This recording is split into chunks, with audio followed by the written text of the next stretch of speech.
And now, stand-up community subscribers and listeners from around the globe, it's time to Stand Up with Pete Dominic, where we ask the important questions that impact you, your family, and your community.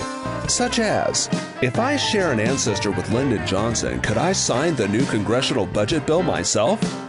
And with nostalgia for the 1990s fueling trends, will my local drugstore run out of those handy hair claw clips?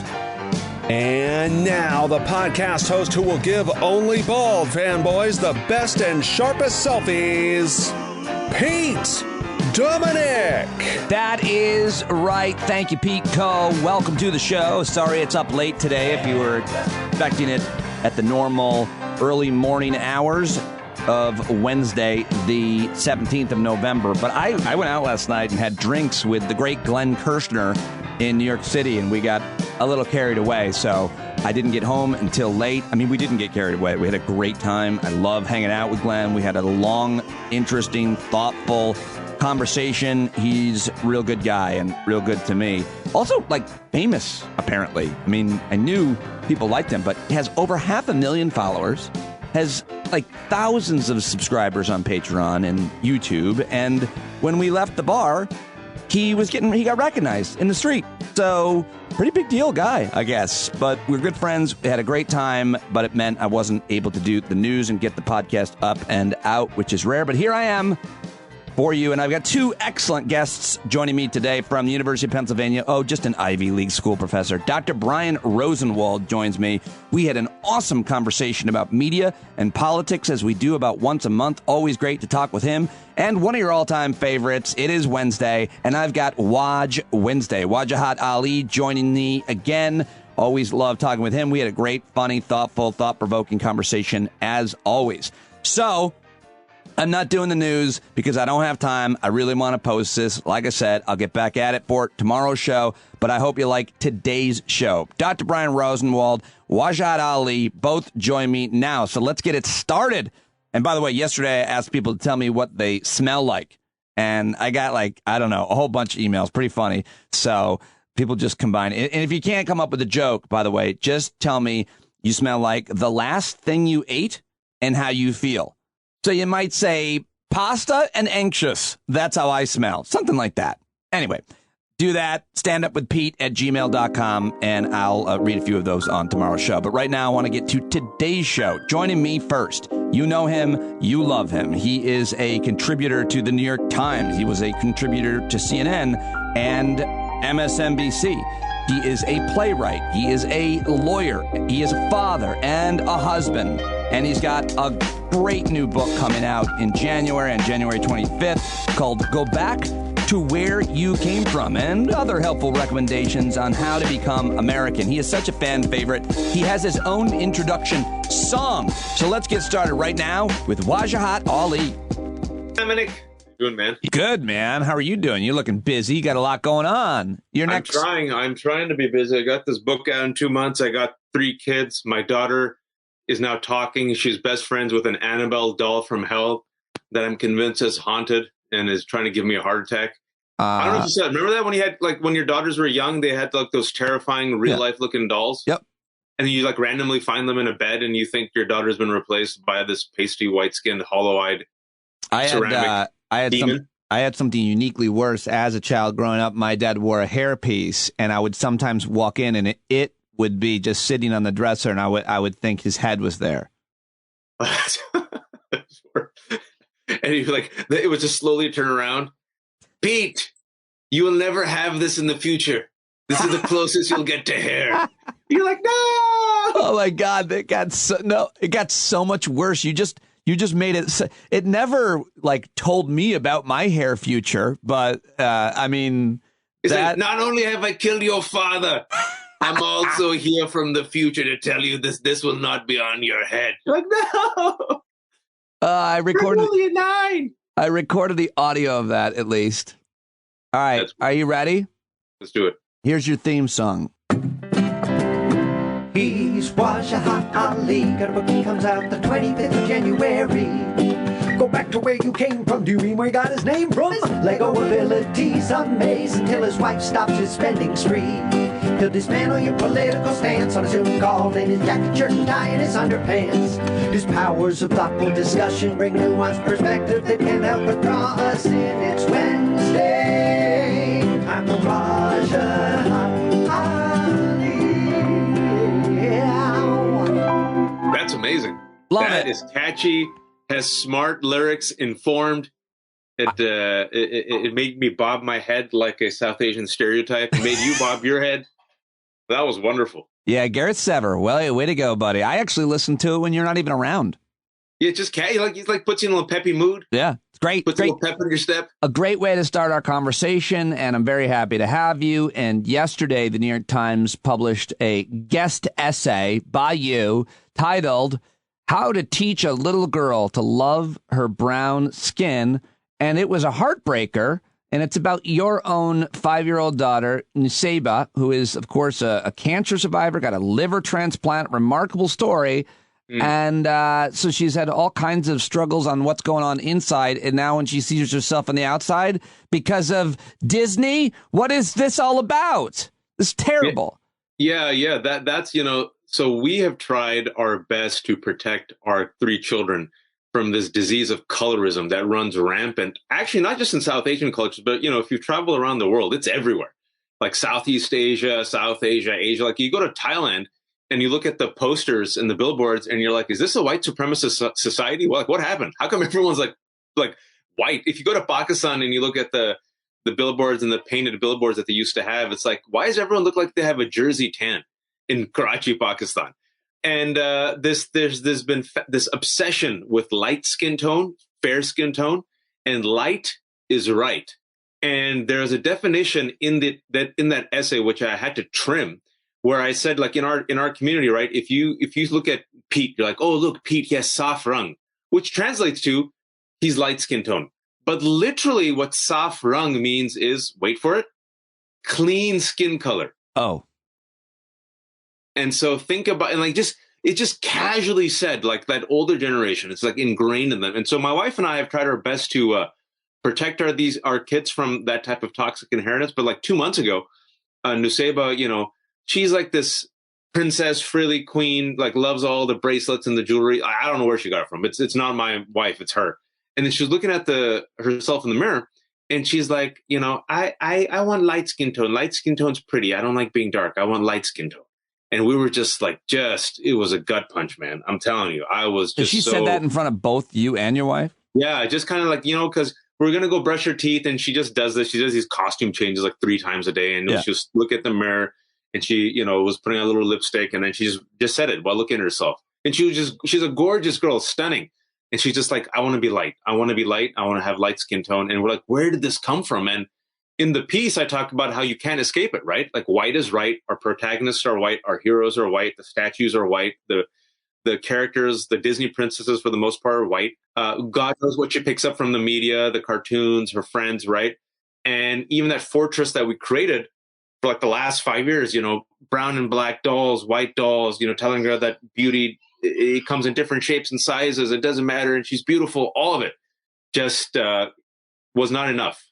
And that's the power of colorism. And when people say, when do children first experience racism? Talk to the black and brown kids. It's like when they're 5. Well, let me ask you.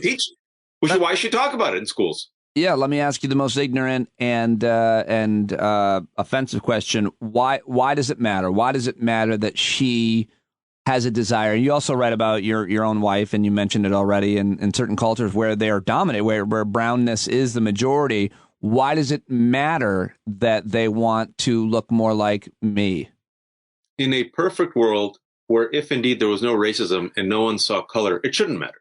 But in this world that we live in, with the history of colonialism and the history of white supremacy and the history of racism, it does matter, because when it comes to women who are darker skinned, all the stats show that they make less wages, they have more discrimination against them, they get incarcerated more, they have longer prison sentences, and they're told at a young age, literally when they're a baby, oh, you're beautiful for a dark girl.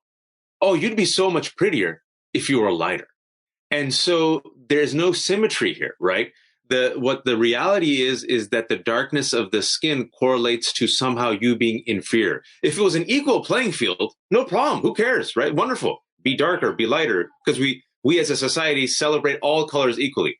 But in an unequal system where one color is praised and valued to the detriment of the other, that's when it becomes problematic. And that's why so many of our young girls, and I'll be honest, also men, like, I didn't mention that in the piece because it was a tightly, 800-word piece, but this has affected a lot of my friends also who are like darker skinned. They were like, yeah, man, I love this girl. And she said, no, I can't bring home a dark skinned guy like you. My mom would never go for it. Or like just simple comments like that. So, we've talked about this on your podcast a lot, how men, our job is to like just suffer quietly. We're not really given a space to talk about this because then you're seen like a pussy or like man up. But like the concept of beauty and like masculinity and like, what a man is supposed to be is also tied to colorism. To answer your question, which is not ignorant, but I'm glad you asked it. Well, yeah, no, it's very true. And there's all kinds of statistics that bear out what you're saying, unfortunately. But you also write in this piece, how many girls like Nuseba, am I saying her name right? Nuseba? Yeah, you got it. Look in the mirror and see only defects and imperfections. A nose that's too big, lips that are too full, eyes that should be rounded, hair that must be straightened, skin to be bleached. There's the gender issue, but then there's the ethnicity issue, and what I mean by that is, of course, my daughters both do that. We all kind of do that to some extent about our appearances. We nitpick about this or that, but it's different with people of color when they those parts, details of their face. I'm trying to be careful of how I word it, I suppose. Their lips are too thick. Their noses are too big. Like, that's not wide enough either. Those things that make you uniquely brown, perhaps ethnically from this part of the world, whatever, those are also setbacks to you in what is considered traditionally attractive. And they have to, people of color have to contend with that as well, I'm told. Yeah, no, so it's gendered because I think you and me, as the father of girls, and as just human beings who happen to be men, but I think are aware, can honestly say that there's a massive double standard, right? Like even in our industry, you and me get a haircut. Well, I get a haircut and people, like, no one's going to talk about it. Oh, like, a newscaster or a reporter, we've had colleagues, like they change the color of their hair. They get a haircut, it becomes news for a week. It can like destroy or make their career, right? So that's why women in particular, like the nail polish they wear, the clothes they wear, right? The way they look. Everything is commented upon, you're scrutinized, you're judged. From right when you're born. Men, yes, but to a much less extent. So I think all girls, and you have the experience of being a father of these two girls who are teenagers, you've been through that. You have to build up their self-esteem. You're good enough, you're beautiful enough. That girl that you're seeing and you're trying to emulate on the cover, her waist is not like that. They have something called Photoshop, and they trimmed off all the cellulite and fat. No human being looks like that. And so you're chasing this utterly unattainable image of beauty, but that when the race and ethnic aspect of it comes in, that unattainable beauty is oftentimes white. And so what do you do to a young girl who she's like, I no matter what I do, I won't be fair and lovely. No matter what I do, my lips will be this size. No matter what I do, my nose, unless I do drastic plastic surgery. And so you're taught almost every day to hate yourself because what you are is inferior. It's the other. It's not beautiful. It's not the norm. It's the exception. And what human being, especially a young girl, wants to be told, oh, you're unique?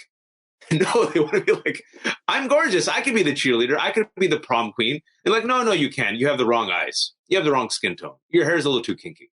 And that's what we're dealing with. Yeah. In addition to the gendered conversation, the racial conversation. And so imagine these young girls who are black and brown, like all of our daughters, right? Regardless of the skin color, but then the ethnic aspect of it, the racial aspect of it just adds another layer that we as parents have to just bulldoze through to build up their self-esteem. Yeah, and I'm glad it's like a nonstop project, man. It's a nonstop project. As a parent to a white, I am so glad that I don't have a white girl. I'm so glad I don't have one more thing to deal with physical stuff to think about, which is why I think that this is such a beautiful piece that you wrote at the New York Times. I'll link to it in today's show notes. But of course, just follow Waj on Twitter.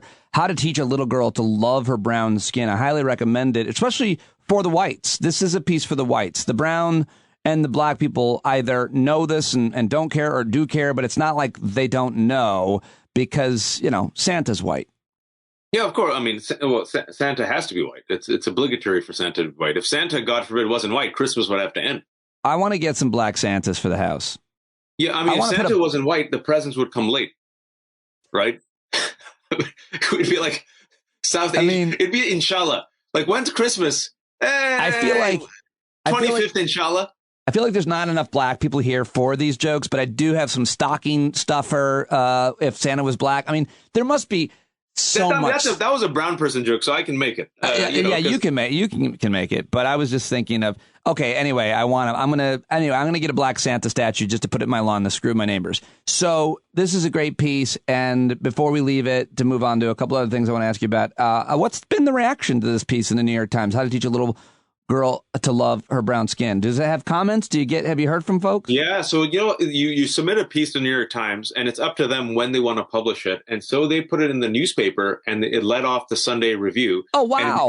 It became an editor's pick, which again, in the long run of things isn't a big deal. But the fact that the editors themselves ran with this piece and called it the editor's pick, and which it all of a sudden kind of tells you that it resonated internally with the New York Times. But the comments I've gotten are just lovely. I mean, I got so many messages over the past 2 days, Twitter, email, my Proton mail, from women and men, believe it or not, and all ethnicities. I got this lovely long piece from a Jewish man who's now a senior, who just really commended me for writing that piece, saying, I had to go through this as a Jewish man in like the 50s and 60s. And we had to go through this when it came to our nose and skin tone and like when it came to my Jewish name. And so we sit there and think, only black and brown people and Asian people will resonate with it. But no, like it's just like this wide spectrum of humanity that really resonated with this piece. And like you said, some folks are like, this broke my heart because I never had to deal with this. And look at these young, beautiful girls who have to deal with this. We have to do better as a society. So it's one of those pieces that I think the way it was written, very personal. As a parent, it kind of just resonated. And I decided to de-emphasize the political, even though it's very difficult to, but like just keeping it very tight and personal about this one story about me and my wife and my daughter and how we're navigating this. That type of honesty really clicked with just a bunch of folks, and a bunch of folks who had never, ever had to deal with this. They had the privilege never to think about this. Well said. I hope everybody reads it. I'm going to go. I get the old dead tree version of the New York Times still delivered. And I'll go clip it out. I didn't see it in there, and I'm gonna pose with it and share it on social media, including the link to it. But I want to stay on your kids for one more question, which is, you shared last week that 2 of the 3 have got shots, got vaccinated last week. Yeah, man. The 7-year-old and the 5-year-old, and the 2-year-old is a little too young right now, but they're doing in Virginia. Moderna is apparently like doing these tests for the 2-year-olds. And so I was thinking about enrolling her, but it's like pretty hardcore. It's like 7 weeks and you have to like 75% chance you might get the shot, 25% placebo. So the 7-year-old got it. The 5-year-old got it the first day it was available at the local Walgreens. How does it feel? Dude, it was amazing. Because my kids, unlike many of our elected officials, understand that we're living in a pandemic. Again, they're 7 and 5. They sanitize each and every single time they get back into the minivan, anytime, anywhere they go.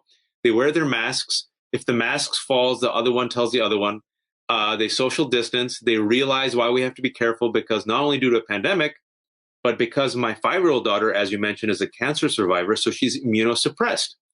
So the reason why people should get vaccinated is, even if you're healthy, like Aaron Rodgers, and quote unquote immunized with ivermectin, a horse dewormer, you could actually get COVID, might not get the symptoms, and you can then pass it on to the elderly, to the immunosuppressed and the immunocompromised, like my daughter, who had to fight to live, literally, underwent stage 4 cancer. And so that's why both of my kids were virtual schooling and are still virtual schooling. So the fact that they got the first shot and they're already scheduled for the second shot means that, at least in our household, after 2.5 years, that first 6 months was due to my daughter's cancer.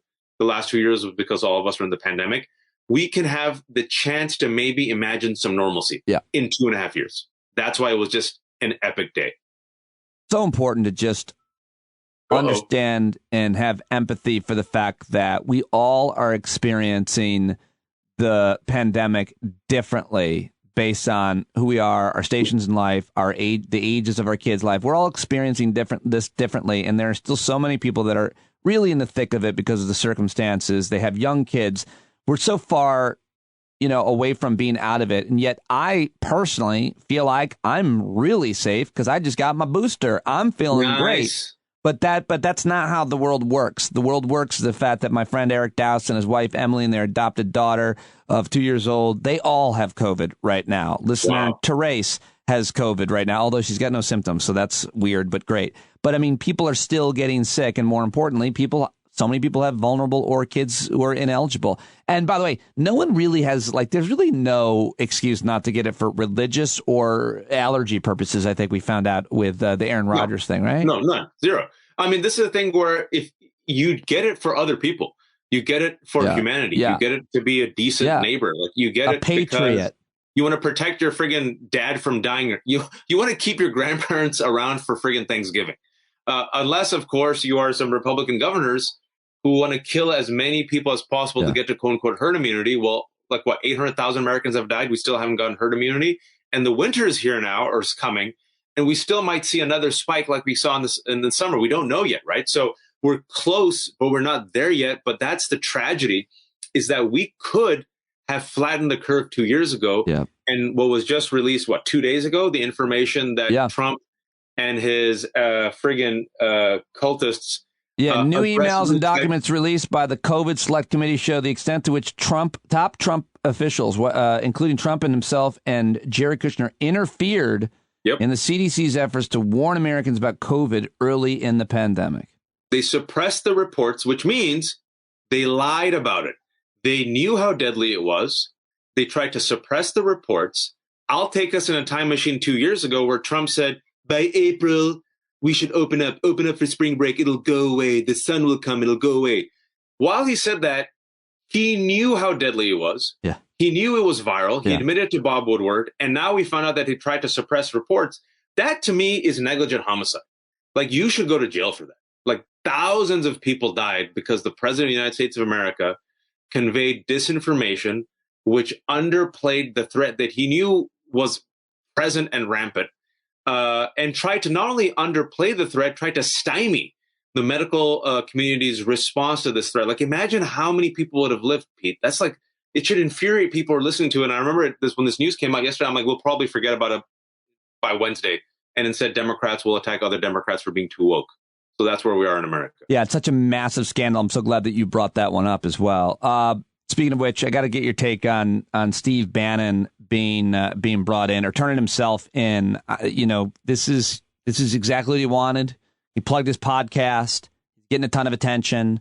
It is Star Wars, right? I mean, he's Darth Vader. Strike me down. I'll be more powerful than ever before. I'm sure you have other fictional references or real ones, but this is. It has to happen. I'm glad it happened. You can't ignore a subpoena from Congress. You shouldn't be able to. The Department of Justice did the right thing, but at the same time, it makes him more powerful. I'm torn. No, I mean, look, you cannot be held hijacked by the bad faith extremism of a right-wing radicalized movement, which almost now they're saying, we're now going to do the same thing to you, Democrats. It's the majority of society, which voted for Biden, the majority that votes for Democrats, and the majority of institutions historically have been hijacked by the bad faith whining and victimhood of the right. Even in our institutions, right? Oh, let's give this right winger an affirmative action position in the news channels. That will placate them. Oh, let's give them a producer role. Oh, let's give them a segment. Nothing placates them. They just use it as a Trojan horse to advance their agenda, right? Show me any example where they have moderated. None. They're saying, we're going to have vengeance once we get in power. Oh, really? You weren't going to have vengeance? You're not the one who did the Benghazi hearing. You're not the one who did the email campaign. You're not the one that celebrated Donald Trump literally trying to pressure the Justice Department to overturn the election. So that's why you got to do the right thing. And the thing is this, what you're worried about, and it's not necessarily, it's a good worry, is that he has made himself into a martyr, just like Ashley Babbitt, right? Just like Kyle Rittenhouse. Yeah. That is going to happen. It's already happening. But this is where you can turn the narrative in the 1 year that we have. And Garland and the Justice Department, they just need to follow the law and the evidence and crack the hammer on illegal conduct, because I guarantee you, man, a lot more people want accountability. And this guy was so egregious. Like, let me put it this way. If he had simply responded, you probably, it's hard to get a criminal indictment on this. But like the guy literally was so reckless, he just refused to comply. Like he didn't even raise any privileges. He's just like, I'm not going to comply. Well, all right, mother effer. Don't start none, and now he got indicted and he's going to try to run out the clock, and he might get lucky because they're going to lose the House. So let's hope that Garland and the House Democrats actually try to bring as much accountability as quickly as possible in the next year. Well, that's a lot of hope that we're going to need for that, and a lot of optimism that we're going to need for that, because I think I think Bannon is the most powerful person on the entire right. I mean, he's just the most powerful, influential, evil motherfucker, calculated as hell. Well, but the thing with Bannon is this, though. You know what his weakness is? What? He's also is it crucifix? Garlic? Very arrogant. His arrogance makes him reckless, and like a cheap Bond villain, he reveals the plot.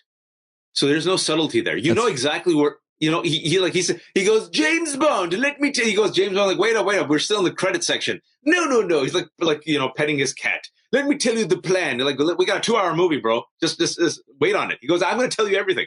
And so his own comments will end up damaging him. Now, the question is, do you have a vigorous Democratic Party that is willing to play hardball? Because just think about this.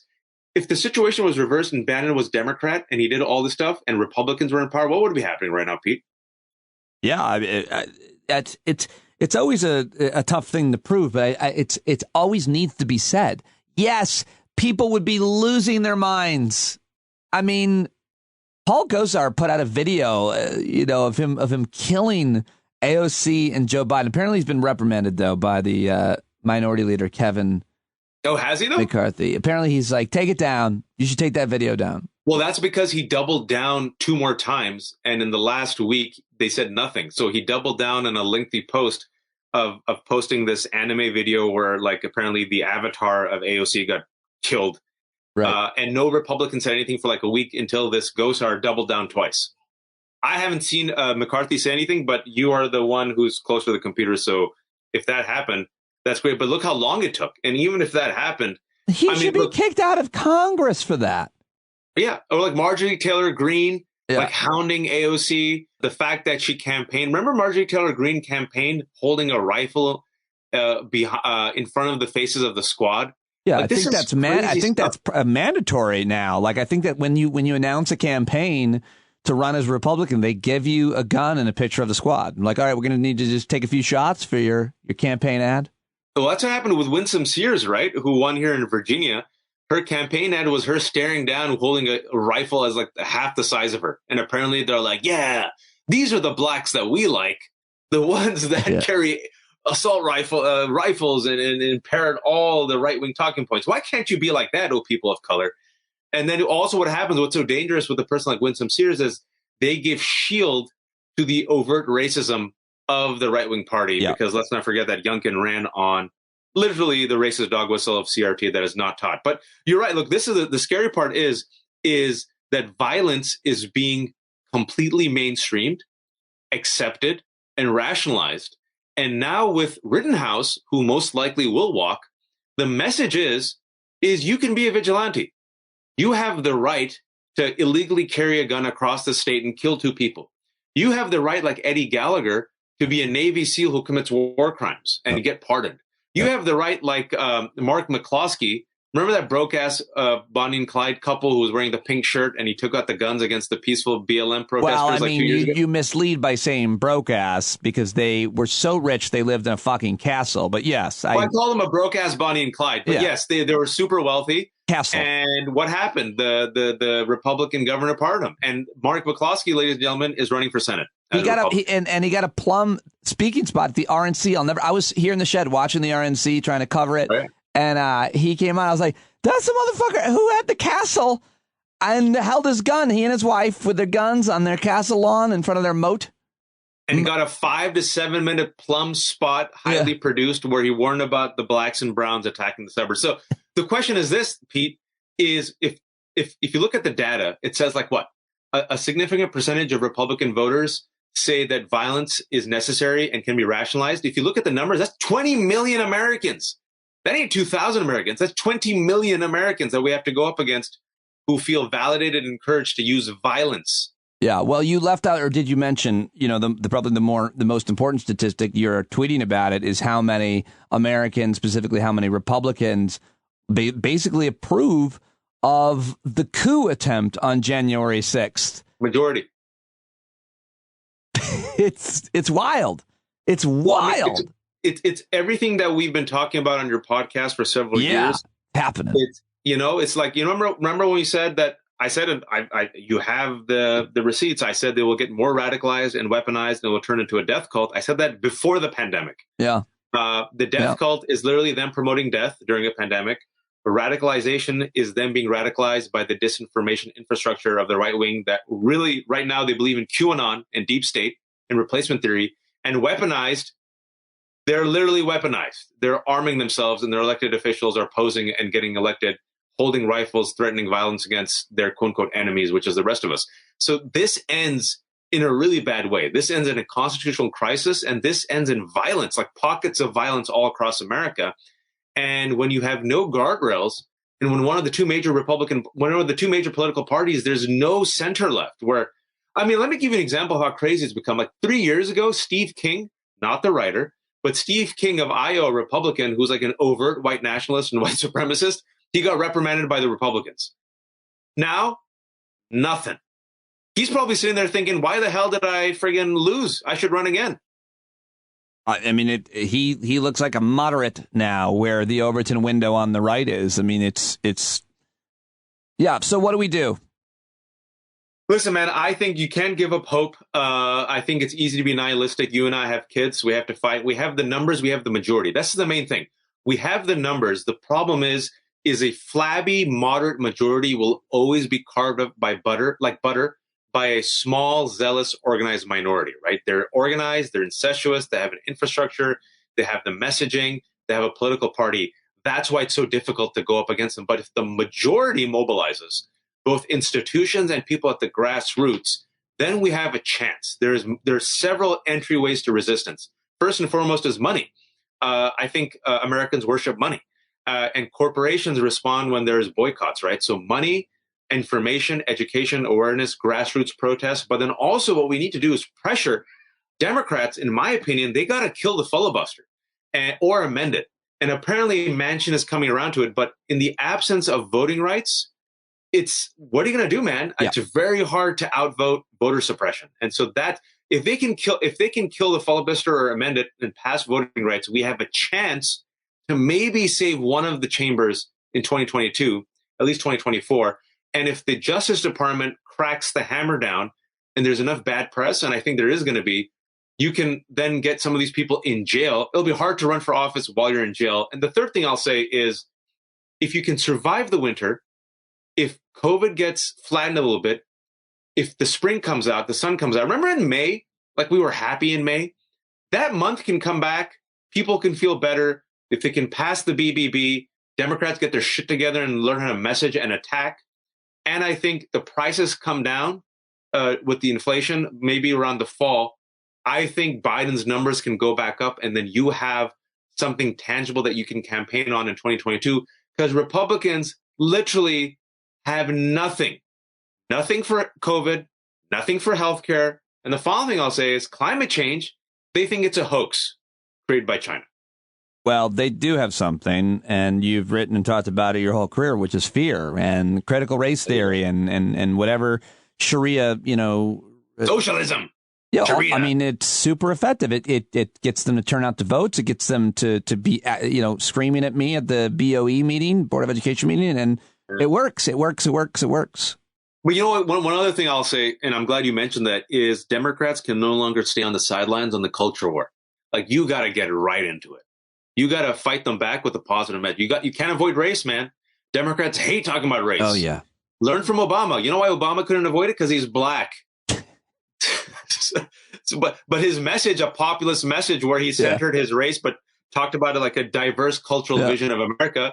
You hit back, man. Like, and He would have talked about it a lot more if he thought it was going to be more of a. He always, you could always just kind of see. You could see that in almost any person of color. If you're paying attention, you can see it in their eyes. They they like don't want to talk about it, but they're like, oh God, do I really? It's exhausting. You can see it coming a mile away. Because you have to get, if you don't talk about it, it's going to be talked about nonetheless from the right. They're going to weaponize it, and now you're on the back foot. Yep. And the most important thing you can do, I say it almost every day now on the podcast, is organize locally. There are a group of the good whites, as I call them, the GWs.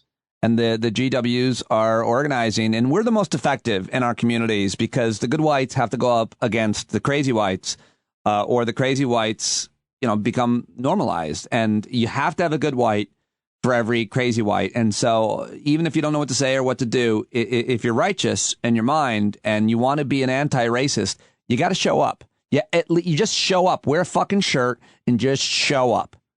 And show up, say something so that they realize there actually is a resistance. The resistance is the majority.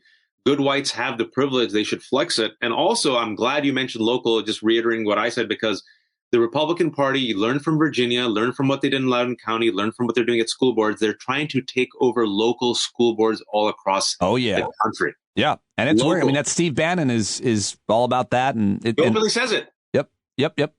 By the way, my new show, The Good Whites, is going to be dropping very soon. It's just me. Who is? Give me one more good white I should have on. David there's several Gura? Good whites. Huh? David Gura? Yeah, Gura's a good white from North Carolina. Who else? It's you and Gura versus the world. That should be the name of it. Me and Gura versus the world. In all seriousness, majority of the whites, in my opinion, are the good whites. But they feel like, I'll say this. I know we're running long, but this is what people tell me. And this is being sincere. They say, Waj, I literally got this exact question. I'm just an average person. What can an average person do? And I'm like, some of my favorite people are average people. In fact, on the weekends, I put on my average sticker, and I'm also an average person.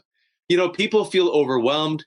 There's so many challenges, and they're like, I don't have a podcast. I'm not on TV. I don't write for the New York Times. I'm just like a person who is infuriated, but also hopeful. What do I do? And I'm like, that's exactly the type of person we need.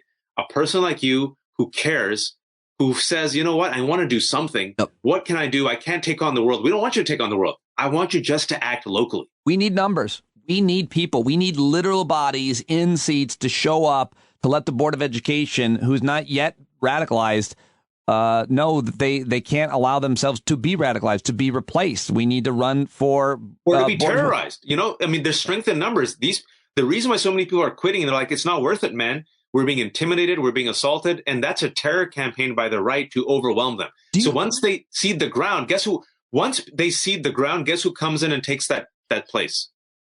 The right wing. But if you're there saying, I got your back, it gives people strength. Oh, I got a crew.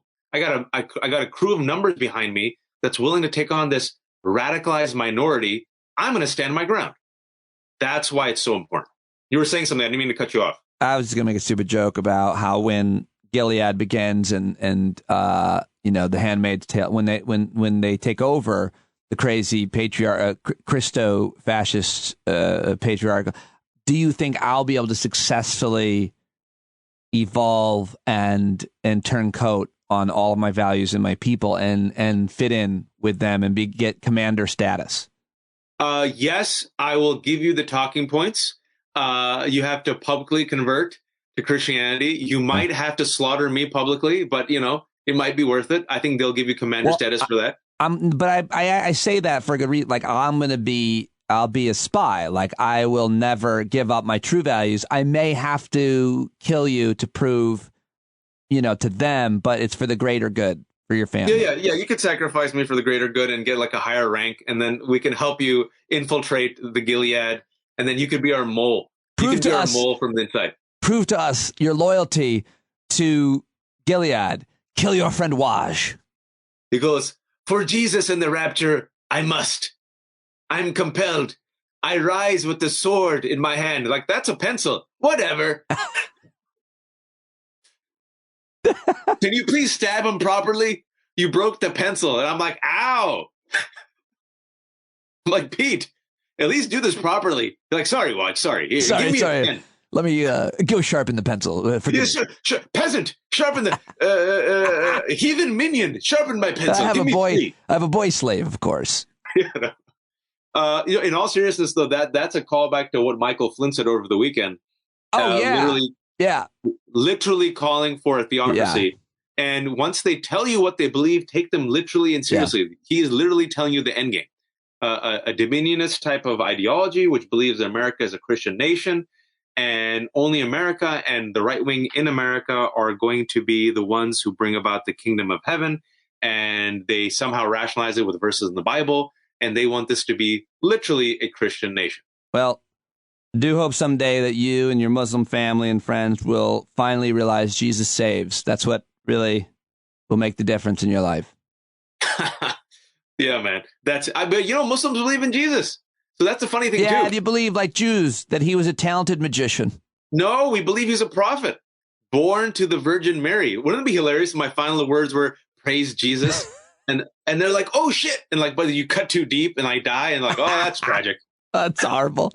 So I feel bad about this now, but I was just doing it for comedy's sake. But now I'm feeling bad. Well, you need some dark humor. I'm sorry I killed you in that whole thing. I think you need some cathartic dark humor to process the very real horrors this country is enduring right now.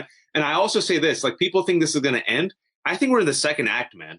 Like, this is a grand reclamation project for white supremacy. I've called it the death rattle. Like, don't sleep on this. I think this is going to be the fight for like the next 20 years of our lives. 20 years, you think? Yeah, we have to be really vigilant because they're playing for all the marbles, man. We got to as well. Yeah.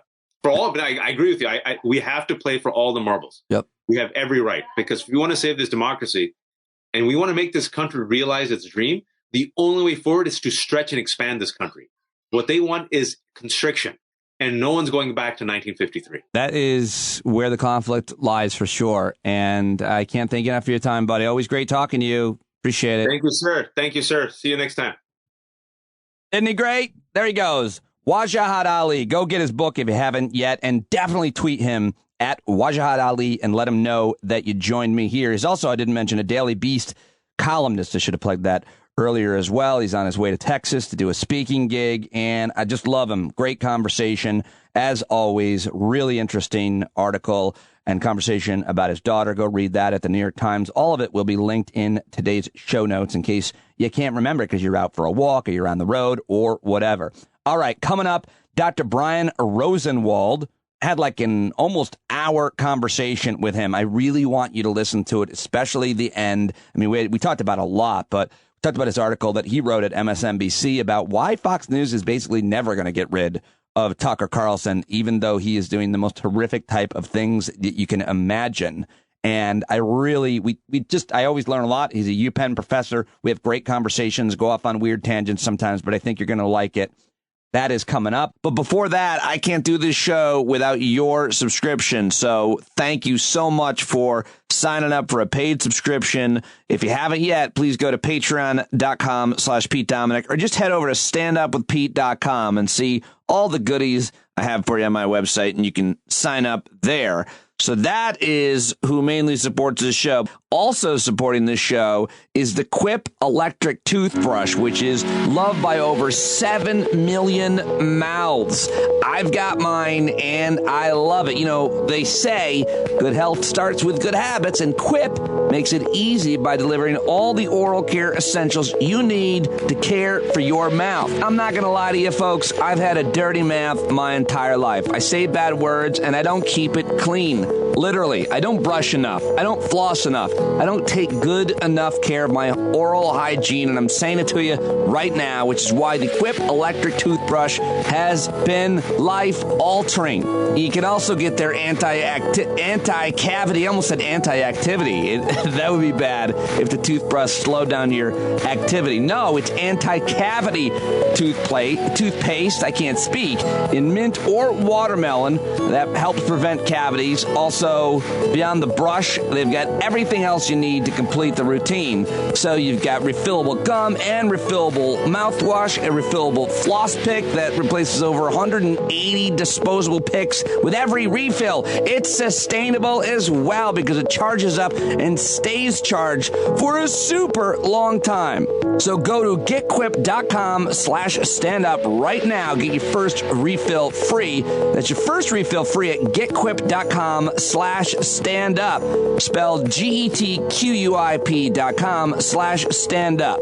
I'm telling you, it's changed the way I brush my teeth because it vibrates, got these sonic vibrations with 30-second pulses to guide a dentist-recommended 2-minute clean. And I love its design. There's no wires, no bulky charger. It's really sleek. It's really cool. And they got reusable handles and a range of metal hues, including what I got, the all-black one, also an all-pink one, bunch of bright colors. They've got a kid's toothbrush, and you're going to love it. So go to getquip.com/standup right now. Quip, one of the first electric toothbrushes accepted by the American Dental Association and backed by over tens of thousands of dental professionals, and they have over 20,000 verified 5-star reviews. Getquip.com/standup right now. Clean your mouth, support the show, live better along with me. Okay. Now joining me is a professor of American history, communications, political science, media studies, public policy. He wrote a very important, great book, unlike almost any other, called Talk Radio's America. You can follow him on Twitter at Brian ROS, the number 1, at Brian Ross 1. BrianRosenwald.com. Here we go. Brian Rosenwald, Professor, Dr. Brian Rosenwald, Mr. Rosenwald. What do your students call you? I don't think they refer to me as anything. Like in emails, it's a lot of Dr. Rosenwald. It's actually a problem in academia because you'll get that they refer to me as Dr. Rosenwald, but to a lot of female colleagues, they just refer to them as Miss. No. Or like their first name or something. No. There's a very gendered thing that I don't get it. Well, maybe those women should get their PhDs. The thing is, they have them. Oh, it's weird to see, and it drives a lot of female PhDs crazy, where they're like, because it's very much of a gender double standard that I'll get students who address me by my first name. I'm fine with that. I don't operate on pretense, Pete. If I crumbled because someone didn't show me the proper amount of respect, like certain snowflakes on the right, yes, that you see out there. Life's just too short for that. It doesn't. If what you have to say is worthwhile, fine. Yes. I couldn't agree more. Although I think it's very alive on the right. It's not, people. We're talking now about, it would seem, ego, and Ryan Halliday's "Ego is the Enemy," which is just a reworking of the Stoic philosophy, is, to me, I don't mean to minimize it. It's great work. It unlocked so much for me. Ego is the Enemy. Love that book. Everybody should get it. But how is the semester going? Well, I'm not teaching this semester. I'm running a lot of workshops for scholars. Okay. To train them in how to do public engagement. I'm not a full-time faculty member, which no one outside of academia cares about, that there are like a lot of different potential titles and roles and things that you have. But what it means is I don't teach every semester. I teach in the springs. Which is, it's nice not to be, grinding both semesters. But, sometimes I think, well, maybe I should teach in the fall this year. And then I'm like, but I just taught the same class in the spring. But I'm running a lot of workshops. I'm just finishing up tomorrow a group of, I think it's 17 lectures, workshops, recording sessions in like 6 weeks that I've done for various places and, college departments where I'm doing faculty and graduate student workshops.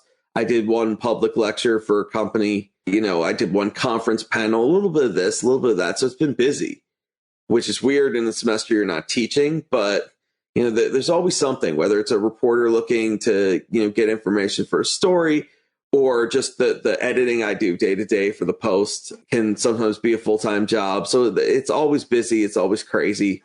But it is not in the classroom this semester. you're always busy following what is happening in the world and able to compare it to what has happened in the world. And we continue to have to talk about a lot of the same story because these are patterns, these are trends, these are things that happen over years and years, specifically the rise of autocracy around the world and in our country. Like, how much longer do we have to worry about this, please? Given the fact that you're a history professor, we live, though, in a 24-hour, 24-second news cycle. I want it to end. I'm done with it, Brian. So thank you. Pete, we'd like to join you. Can we go to like a resort where there's no autocracy concerns or something for, a month or two and just chill? Because this is getting old. And yet I don't think we're anywhere near the end. Essentially, what it comes down to is you would think that people out there would say, hey, this democracy thing, good thing. We should protect it.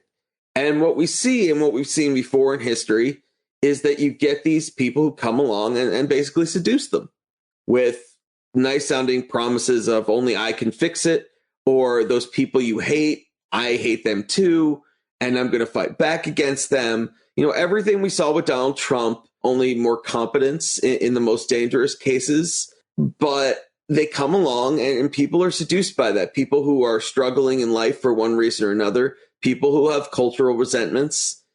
In this country, it's people who are traditionalists who felt like that I think the thing they care about even more than the actual policies and the actual values is that they feel like we look down on them and we sneer at them. And somebody like Donald Trump comes along, or, Tucker Carlson, who's leaned into a lot of the populism in the media, but other conservative broadcasters as well, are their champions. They're willing to fight back. They're willing to punch back at us and to, tell the liberal elites to go pound sand. And, so there's no lore to it. And we're seeing it around the world.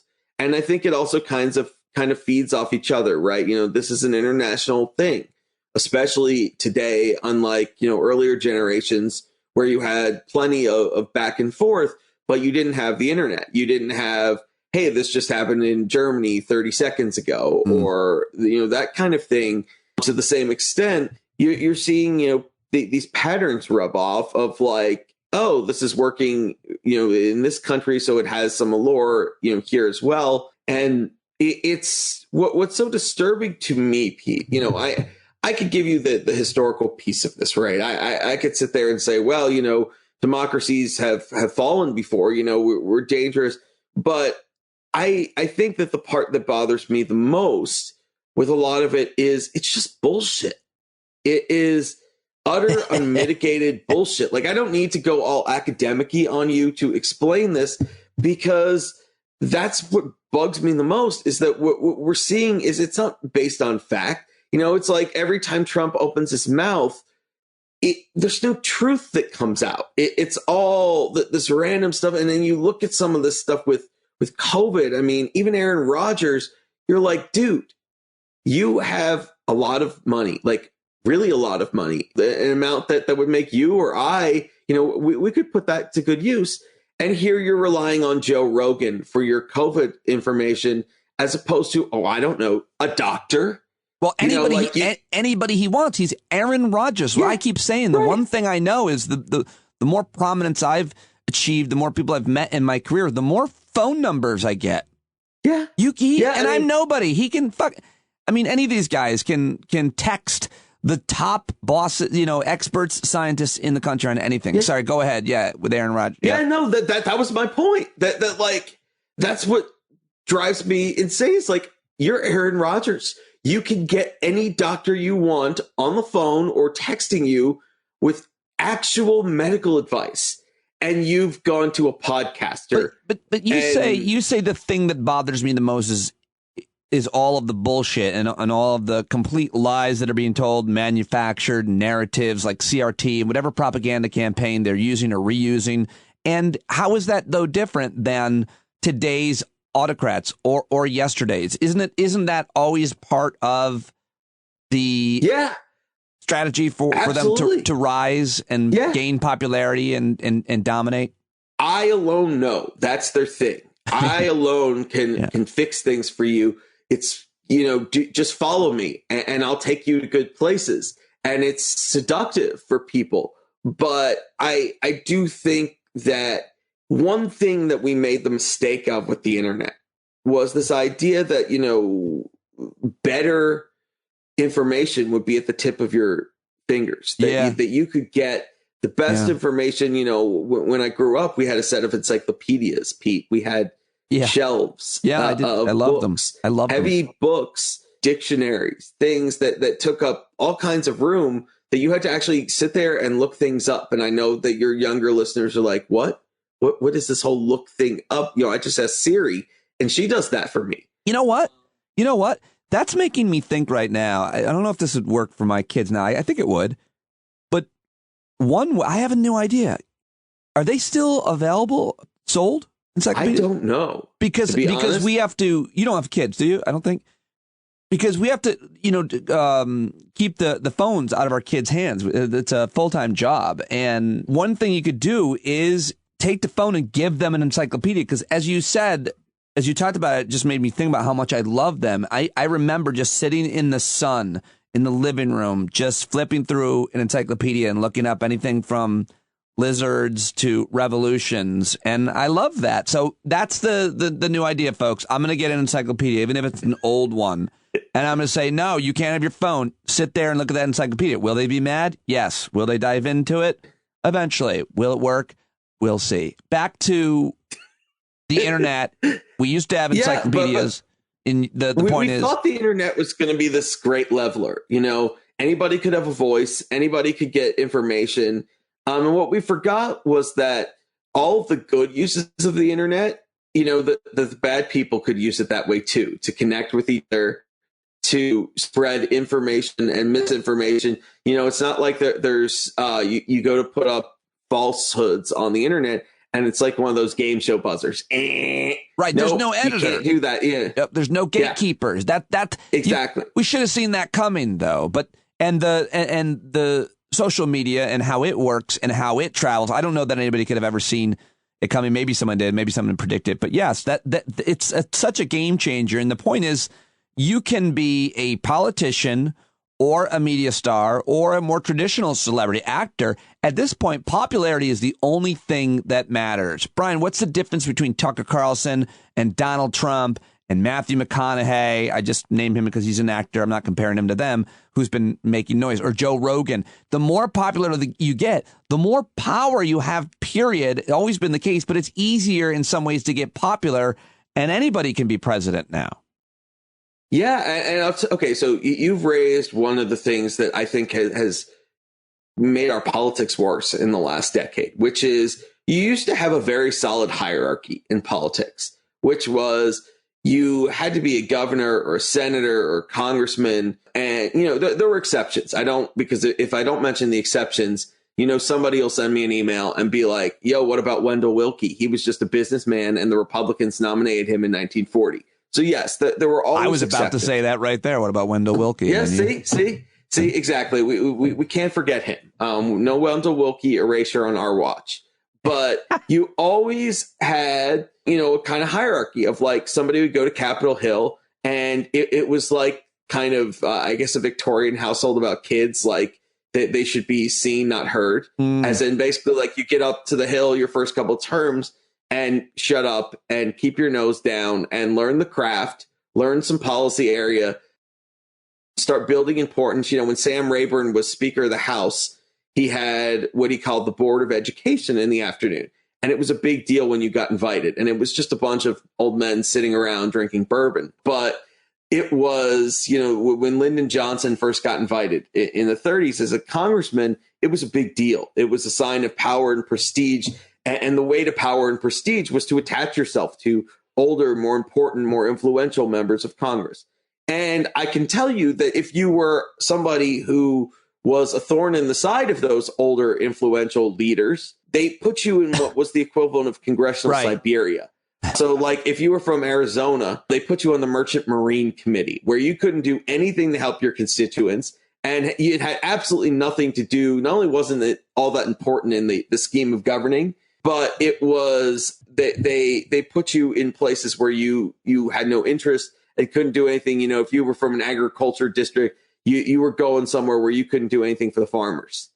But you had a hierarchy. You had to build your way up. You had to gain experience. The people cared about seasoning.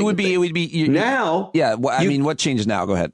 Well, what changes now is you've got these people from, Ted Cruz to Marjorie Taylor Greene to Lauren Boebert, where you make some incendiary internet video, or that guy from Arizona, Paul Gosar, whose sister went on TV and called him a sociopath last week, because he probably is, where you put together some stupid animated, like ridiculous but dangerous and horrifying kind of video that you put up on social media until everybody gets mad at you in 5 minutes. And you're like a celebrity in politics today. You literally, what does Ted Cruz do? He sits there on a Saturday when, I don't know, he could be paying attention to his kids, Pete. There are other options.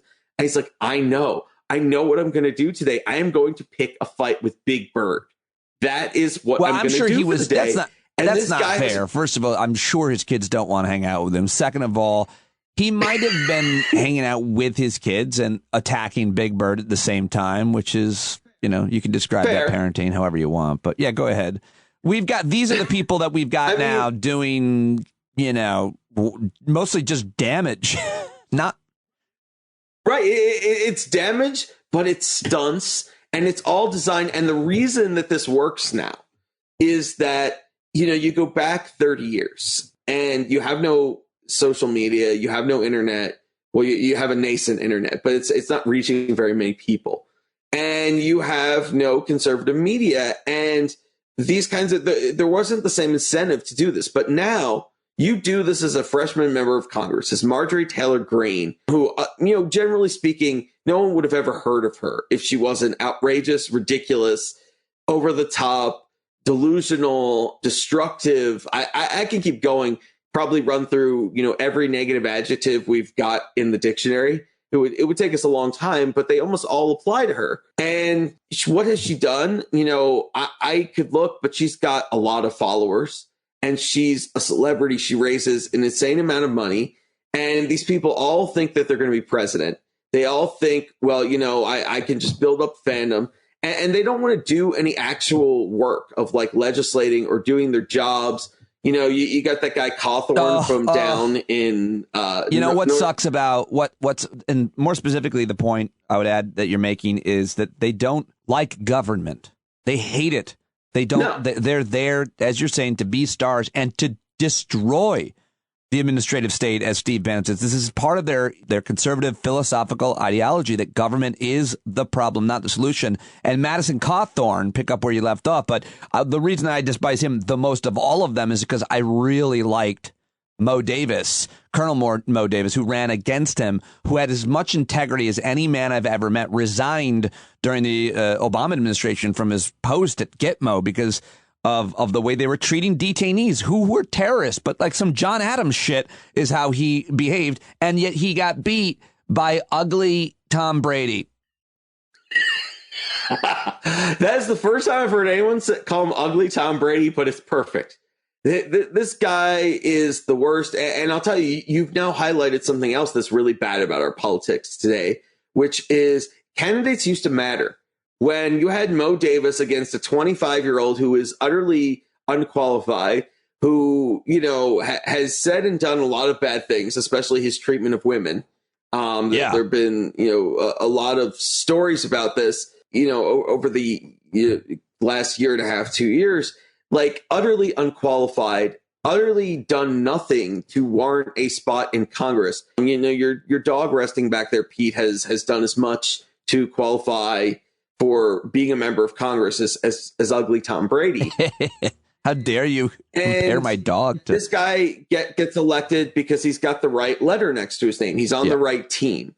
And he, you mentioned two separate things, both of which are true. Yes, they want to destroy the administrative state. They have no interest in trying to make people's lives better. They just have an interest in trying to further themselves and their careers. but they also don't have any interest in doing their jobs. Like literally, they are getting a taxpayer funded salary to do a job and they aren't doing it. He's not interested in governing. He's not interested in doing any sort of hard work. He's interested in tweeting incendiary things, going on cable news, and not just like A-list cable news.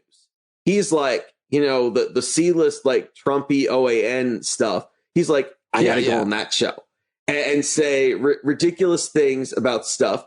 And a guy like that, like he literally doesn't want to do his job. He has no interest in it. And that's what's getting elected today. And Marjorie Taylor Greene seems more interested in hanging shit outside of her office that is going to trigger people than in actually like learning about policy or anything like that. She posted a picture over the weekend. Did you see the heavily staged like Bible reading picture?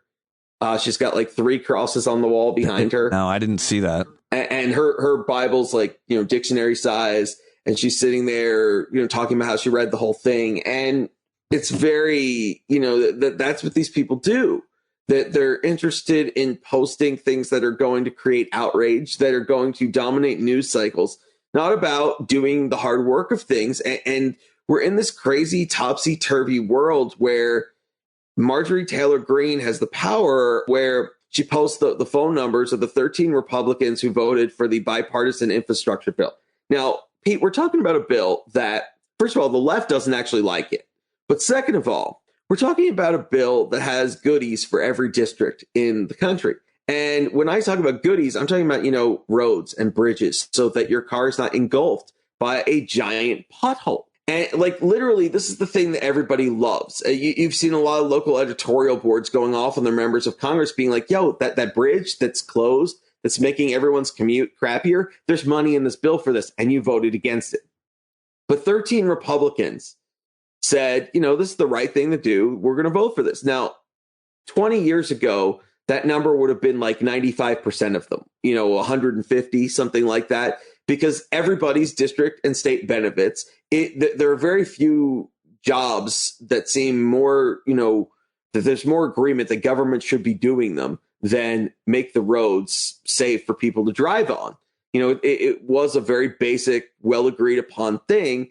And now we've taken this thing that was the easiest thing the government did. Everybody loved the infrastructure or transportation bill because they could go home and they could say, hey, look at this money I got you for this project. And then when they opened the project, Pete, they got to go ribbon cutting.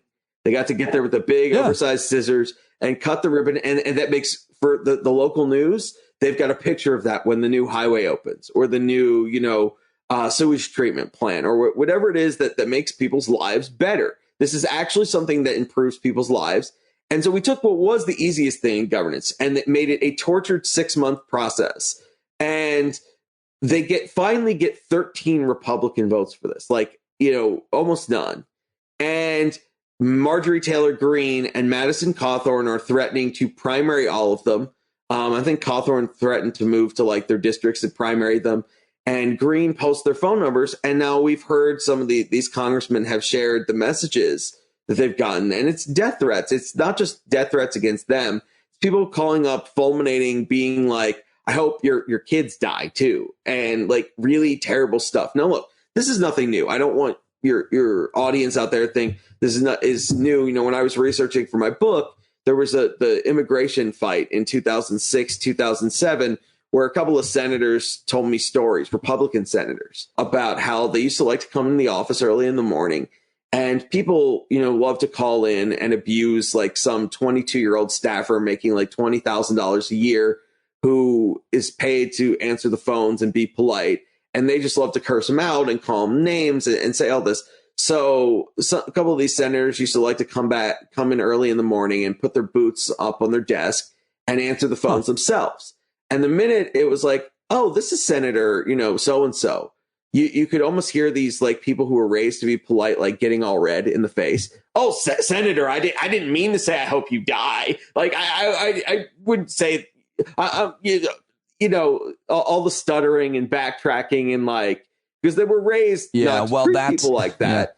Yeah. And, the minute they had the actual senator on the line, all of a sudden they got tongue tied, now all of a sudden it didn't matter. So this isn't new. But I mean, these people are calling death threats in because these 13 members, Republican members, voted for roads and bridges, Pete. Like, that's where we are. And this is as bad as it gets in terms of governance. And a lot of what's driving it are people who have they don't care about the public interest. Right. They care about advancing their own stardom. And they think that that's the key to everything. Because the thing is, like, you know, people have been joking about it, but only kind of, that like if Kyle Rittenhouse gets acquitted, you know, that he's going to end up a Republican congressman. And like that, you know, the more that we're turning people who certainly shouldn't be heroes, and that's the nicest thing I can say about them, into celebrities. And bringing this back to where we started, all that matters in terms of influence is celebrity. Is, you know, do you have a big following? You know, the number of times I go on Instagram and like, oh, this person's like in a picture, and I'm like, oh, who's that? So I click on it and like, oh, they have 700,000 followers. And I'm like, who? Like, right. Who is this person? Right. Like, I Google, and it's like, oh, this person is famous for being famous. Like, right. Or that they're important for being important. Like, there's no actual. Often there are people on Instagram, at least. I think it's probably. I was going to say it's mostly women. It's probably men too, but they're famous for being gorgeous. Like, that's it. Yeah. And not just gorgeous, but being willing to basically like turn the camera they're on famous for for being life. The most beautiful person you've ever seen, and making videos and funny, whatever they're doing, whatever. They have huge followings, but the point is they can turn it into being influential, and you don't have to be a qualified person. I mean, Rittenhouse, it's not a joke. I mean, by the way, you said if he gets off, he could become, well, even if he doesn't, even if he serves some time, he's still famous for being a vigilante, which, at least on the right, based on who he killed, is going to be huge for his, quote, branding is the thing. So, yeah. I mean, that's really all it is these people are branding themselves like, you know, they're no different than a Peloton or something, like where you're, and Peloton company, don't get mad at me. I'm not comparing your product in any way to like the worst political, you know, people out there. I'm simply saying that just like how you brand Peloton so that everybody knows what that is, or Band-Aid or Kleenex, these people want to have a brand. And basically the brand is, I'm one of you. I'm willing to fight for you. I'm willing to punch back at the people you hate and trigger them.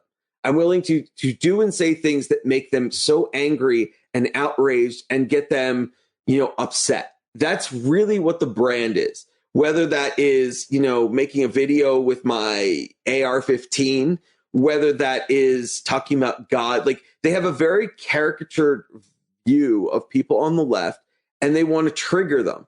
And just like the Instagram influencer is going out there and basically having no shame and saying, you know, like, okay, I'm going to do an Ask Me Anything. And people are literally like, when was the last time you had sex? And they're like, well, we had sex on Thursday. And then people are like, well, was it good? And like, they're willing to talk about anything, from bodily fluids to sex to, you know, the most embarrassing story in your life. They have no shame. Well, the politicians are doing this, only having no shame about how bad they are, about what they're saying, and how ridiculous. I mean, some of the stuff about coronavirus, this is what's shaken me more, Pete, than anything else that we've seen. You know, look, I was shook when Donald Trump got elected, because let's face it, he's got no qualifications doing the job. He has failed every step of the way in his life. The man bankrupted a casino. And I'm borrowing that from my favorite comic, you accepted, Lewis Black. So I can't claim. You were shaken when he got elected. Beside all that is because he is a terrible person, and everybody who'd watched him before that knew. Yeah, I mean, he literally, his career was built on like screwing over some guy, being like, yo, build this for me, and then not paying them. Just and you know, awful. You're going to make this point about COVID, which I think I might know, and I think it's so important. So, okay, I was, you know, upset when Trump gets elected, but I thought, hey, flukes happen, things happen. Then we get to COVID.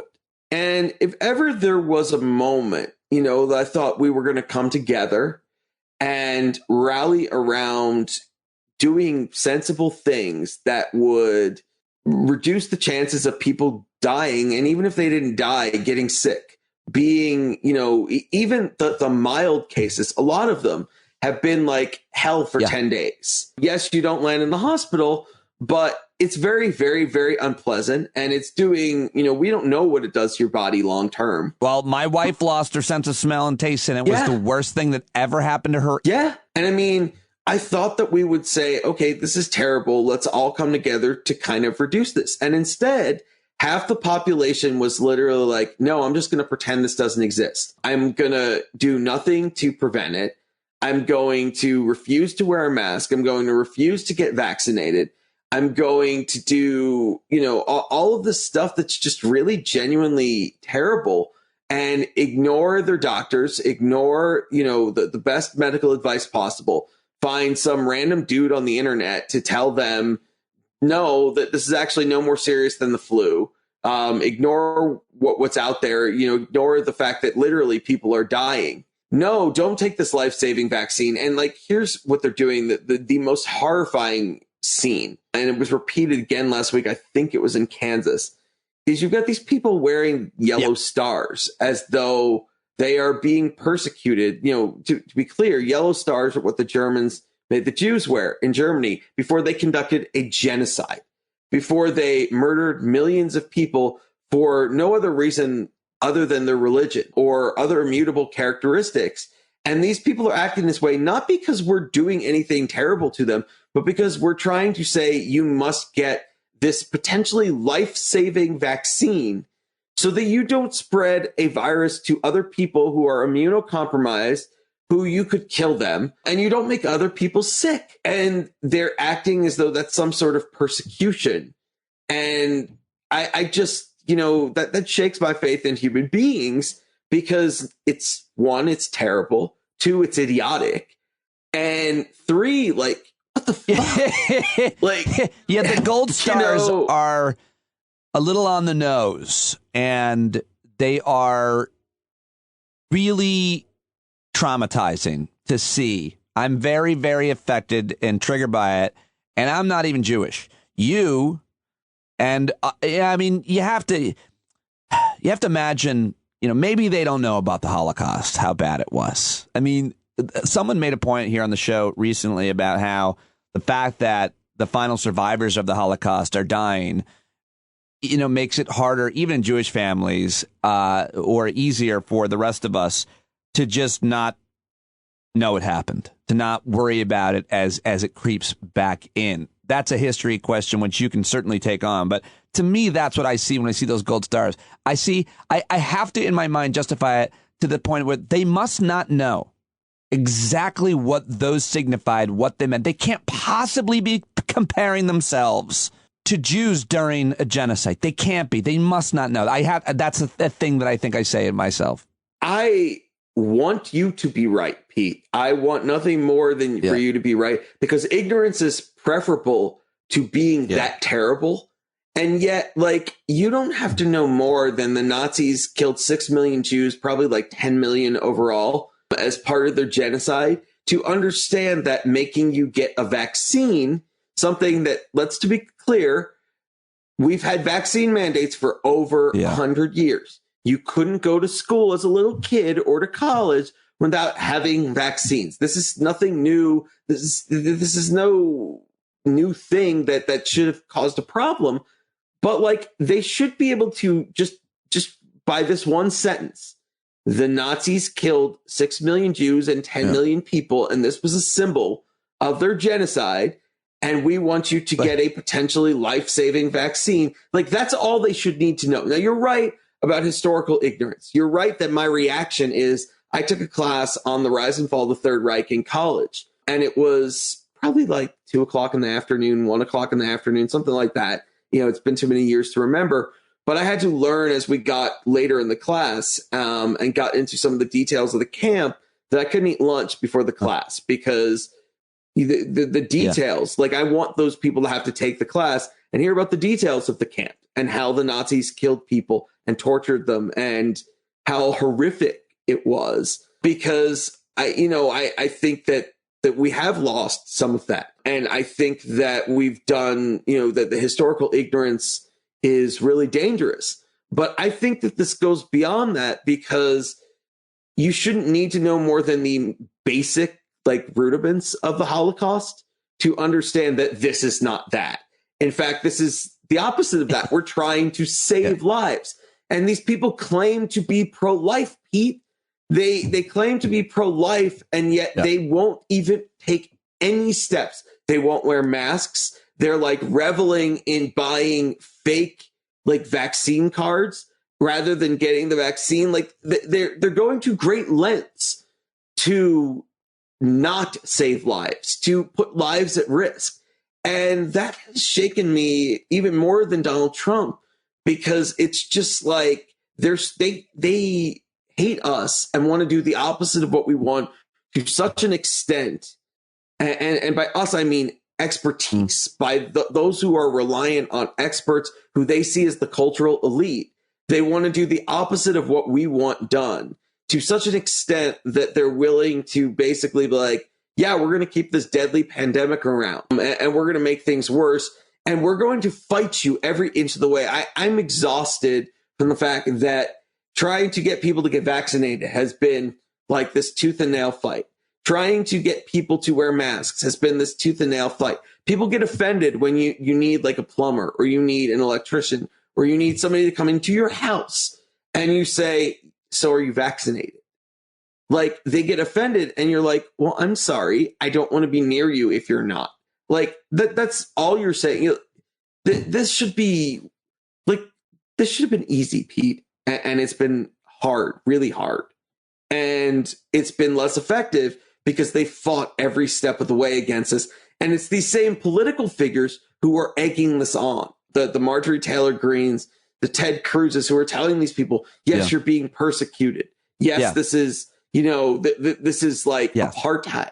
Again, a wildly, historically inappropriate comparison, because, forget all other elements of the comparison for a second.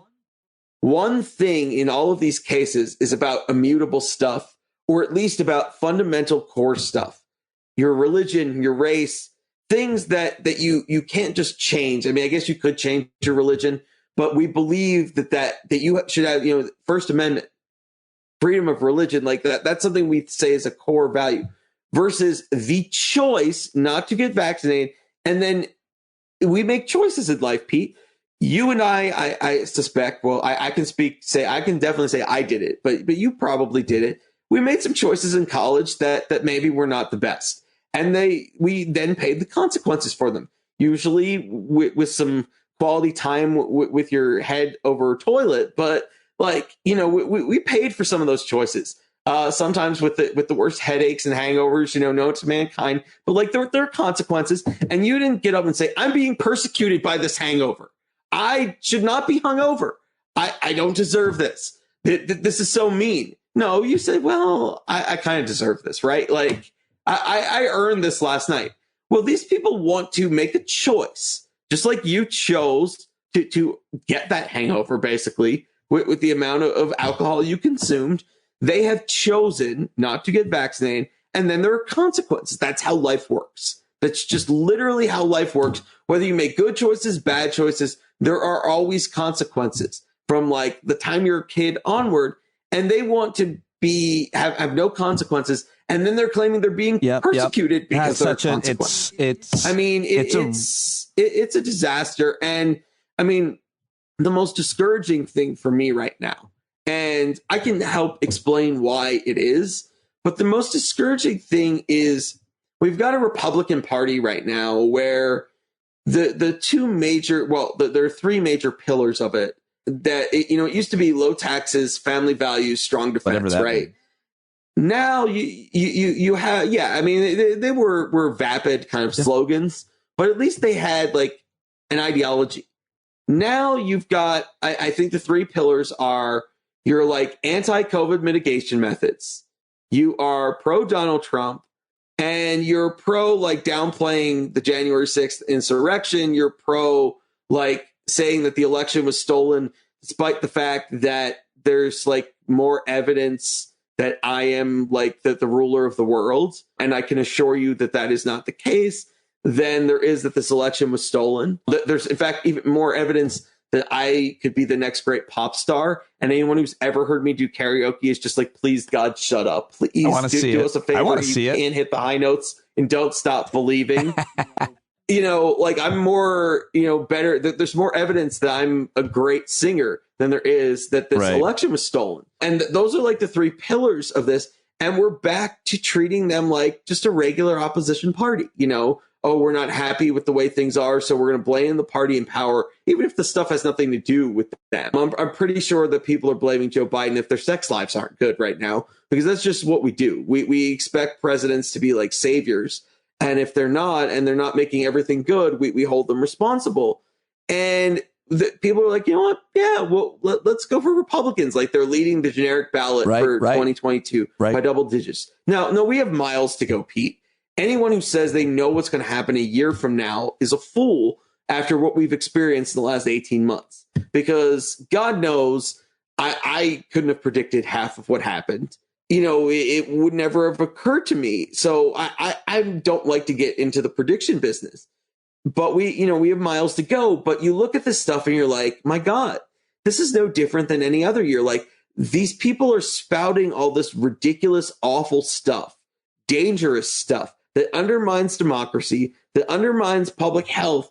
And instead of people recoiling at that, instead of them saying, my God, I'm not going to vote for these people no matter what, they're saying, yeah, they're not the guys in power. So, yeah, we might vote for them again. And again, I can sit here and break down what the media is doing wrong that is fueling this. I can sit here and break down how the conservative media is playing into this.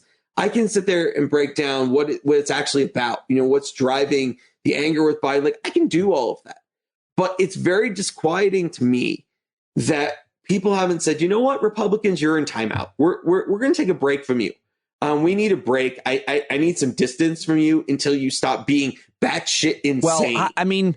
Well, I think so many good points made, but let's get to, why people think what they're thinking specifically about the Republican Party. And because I'm so glad you brought this up, I've seen probably some of the same polling you saw this week where the generic polling, I don't know how much it matters, but the fact that it's in any way coming out this way, and even one poll, it has generic Republicans like up 10 over Democrats. And we can talk about traditional election cycles and incumbency and what that does to the party who's out of power and so on. But what you're saying, and what I completely agree with you and am seeing, is they tried to launch a coup. They not to mention the fact that they're extreme on every idea, but they don't believe in reality. They see the New York Times or the Washington Post or CNN and they think, I'm not even turning that on because it's fake news, and therefore they live in a world that allows them to believe the things that their people are telling them every night to grift off of them. And so how are we in this place where the Republican Party has any respect and authority at all given the past couple of years? And I wonder if it is that, quote, mainstream media, a lot of corporate media, is still treating them with a traditional kind of respect and not a kind of alienation and a kind of just stark surprise every time they come on. I don't know. What are your thoughts on how the Republican Party has any integrity, a shred of integrity left after trying to launch a coup? And furthermore, why most people identify as Republicans believe the moon is made of cheese. Yeah, well, I mean, that's the worst part. They tried to launch a coup, and now they're like, yo, nothing to see over there. That wasn't a coup. That was a peaceful protest, Pete. They literally, we all saw it, and now they're trying to gaslight us and tell us we didn't see it. Right. And I think some of it is, yes, that the media has this built-in mechanism of, well, we need to get quotes on both sides if we're going to do this. We're trying to provide balance. And they are used to getting the absolute snot kicked out of them by conservatives saying, look at you, you're so biased. Even the most reasonable, fair-minded Republicans I know, people I like, people who are good people, who are not like the people we're talking about, who are genuinely, you know, good civic-minded people, friends of mine, hate the mainstream media. They think it's completely biased against Republicans, and they complain about it a lot. And therefore, the media sort of reacts to try to rebut that by, you know, they've kind of almost doubled down on their own natural instincts and training to provide both sides of the story and to carefully couch things and that kind of stuff. And so I think that's one piece of it. The other thing that I think that the media is doing right now, that I've noticed it more in the last 2 or 3 months than ever before, I think the media's first bias is towards drama. It's towards sensationalism. It's towards making things exciting. Because it's toward making money. That's how you make the most money. That's how you get the most ears and eyes, the most ad dollars, the most subscribers. The right does it. The left does it, albeit differently, but certainly with podcasts and YouTubes. I will never do that. I will never do. And the reason why is because I worked at Colbert and The Daily Show, and I was like, that's a way you can get real information and thoughtful conversation across while getting people to still want to tune in and listen. Having an interesting, thoughtful, humorous, entertaining conversation is fine as long as you come away from it learning something. But you're not going to kill it, you most likely, the way that an Alex Jones would, or, you know, the way that, there's people on the left that do as well, with just screaming and ranting and raving. You got to keep that going all the time. That's why they do it. Right. But I'm not even just talking about the screamers and the ranters. I'm talking about the reporting.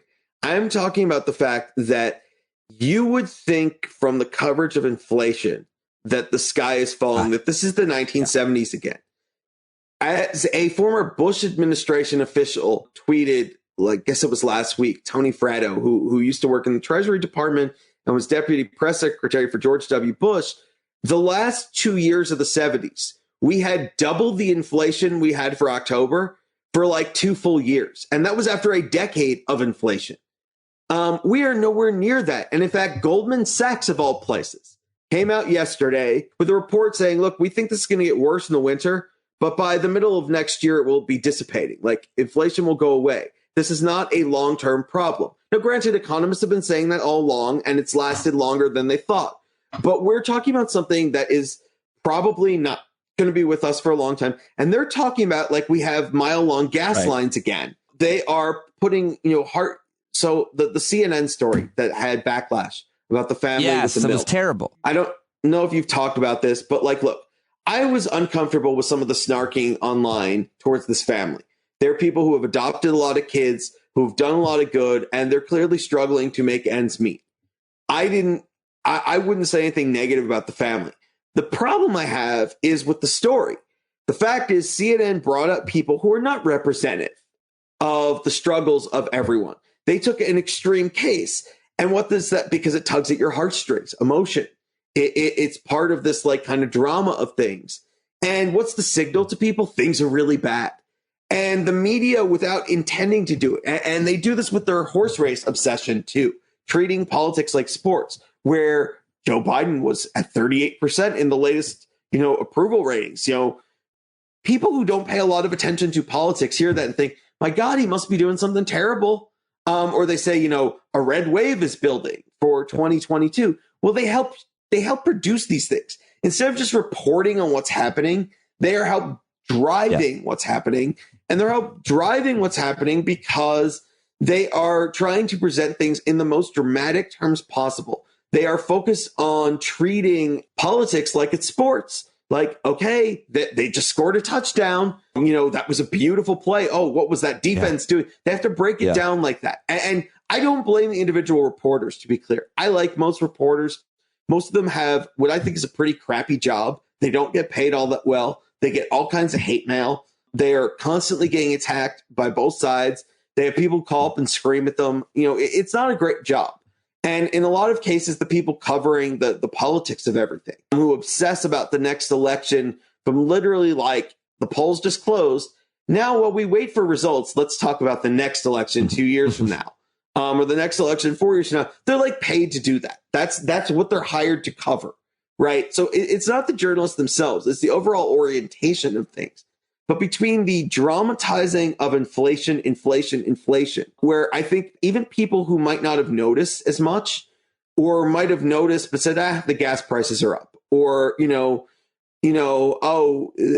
can't find, I had to go to 3 supermarkets to find this ingredient I need for my Thanksgiving recipe. Like, even those people who would have seen it, but not necessarily seen it as like this big foreboding thing, they see the nightly news and it's like, today in inflation news, like the prices were up 6.5%. That's the most in a decade. Well, first of all, Pete, of course prices are up from this time last year.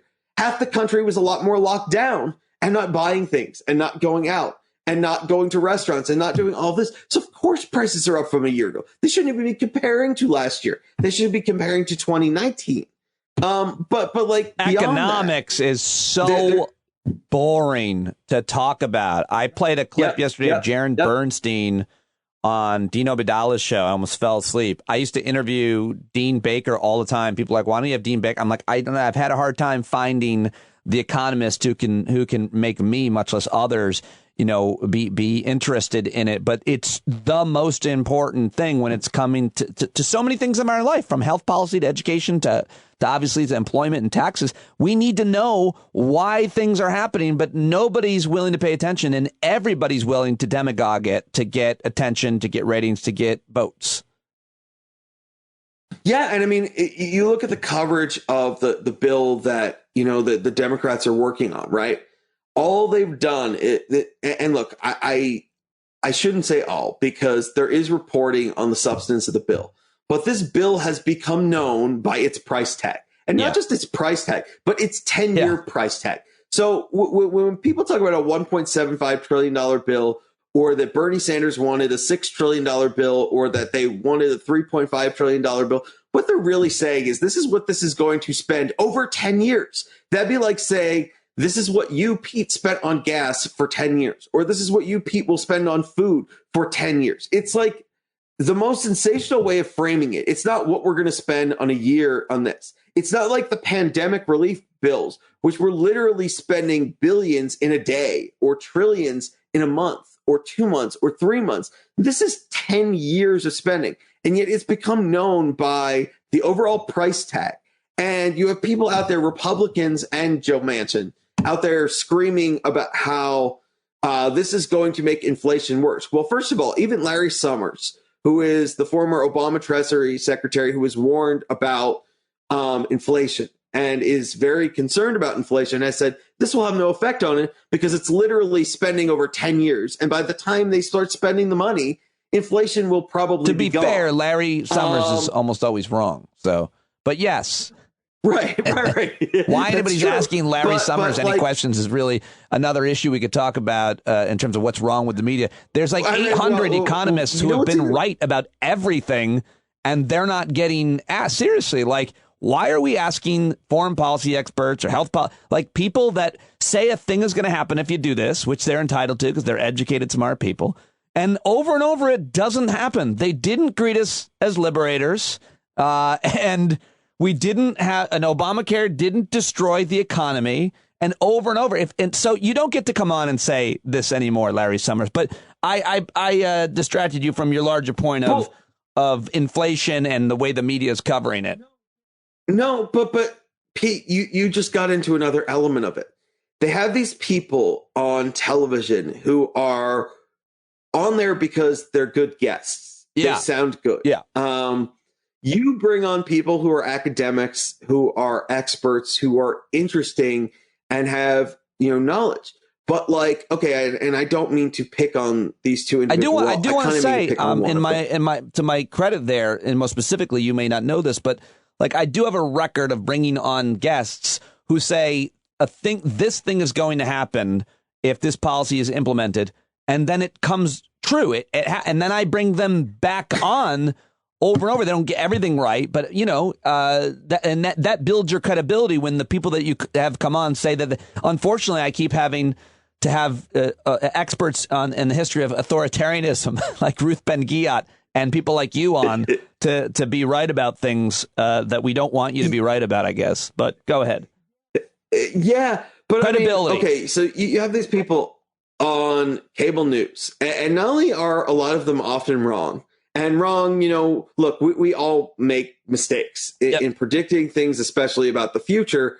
Nobody's got a crystal ball, because if they did, that worked at least. If they did, they would all just hit the Powerball and retire. But you do know that being said, when it comes to things like climate and fossil fuels and greenhouse gases, we do have a crystal ball. When it comes to cutting taxes are going to create deficits and it's not going to grow the economy, we do have a crystal ball because we have the past and we have science. And we know that this is going to happen because we know basic arithmetic. So to some extent, we do.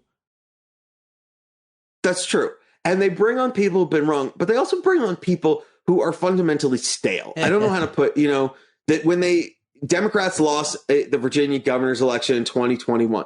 So who do they bring on? They've got James Carville, who is funny. Yeah. He is fun. I like the guy, but he hasn't regularly run campaigns since the 90s. His job has been to be a pundit, to come on and talk about this stuff. And he is not the only one. They have Newt Gingrich somehow is still talking about things and going on cable news. Now, granted, right-wing cable news. But Newt Gingrich last won an election in 1998, Pete. I was 15 years old. He is the amount of time since he's been out of office is old enough to drink. And they're still treating him like he's got some sort of expertise. And he wasn't that great when he was actually in office. He had to leave. He left office in part because he was Speaker of the House and they were going to get rid of him because his party had lost seats in a midterm, which almost never happens as the party that's not in the White House, especially in a second midterm. Okay. So he wasn't that good to begin with, but they're bringing on these people who you're like, when was the last time they actually did something relevant that would show that they have this expertise? And they're not always wrong.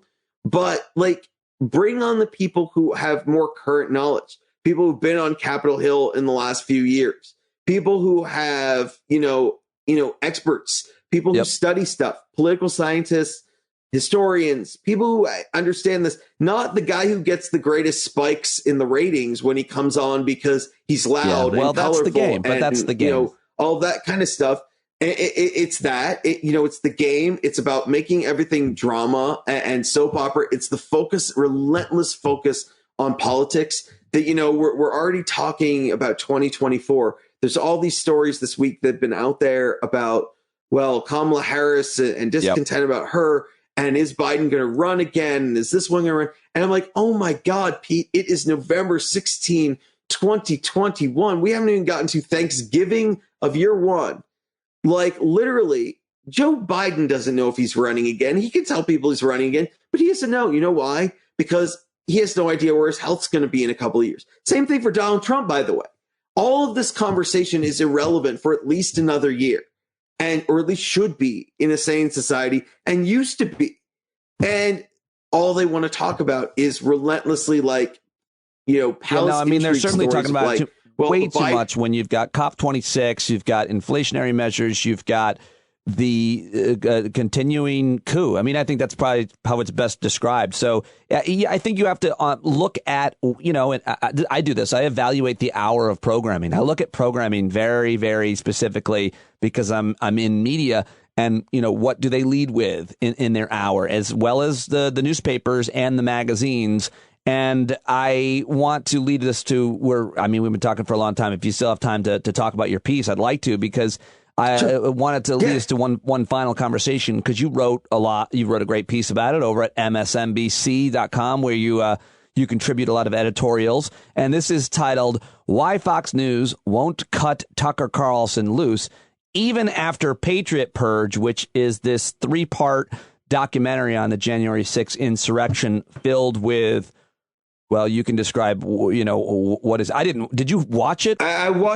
I watched the trailer. I read some reviews because the actual substance of it was not, it wasn't germane. The idea was that there were falsehoods in the piece, and they were well documented by critics of it. And in the trailer, I didn't need to watch the whole thing to see that the trailer itself had falsehoods. And the point of the piece was not to talk about Patriot Purge particularly, but to talk about why, no matter how many people call for Fox to fire Tucker Carlson, sanction Tucker Carlson, do something about him, whether it's about the fact that, he had Robert Kennedy Jr. on last night, who there are a lot of Kennedys and he's like the worst of all of them. Because the guy's an anti-vaxxer. I keep wishing his Uncle Ted were still alive to be like, no, as the patriarch of this family at the moment, you're not allowed to go on and besmirch the family name with this idiocy. But anyway, Carlson brings these anti-vaxxers on and does a lot of this wink, wink, nod, nod stuff of I'm just raising questions, or I'm just bringing on the people who the mainstream media won't let you hear from because they're wrong.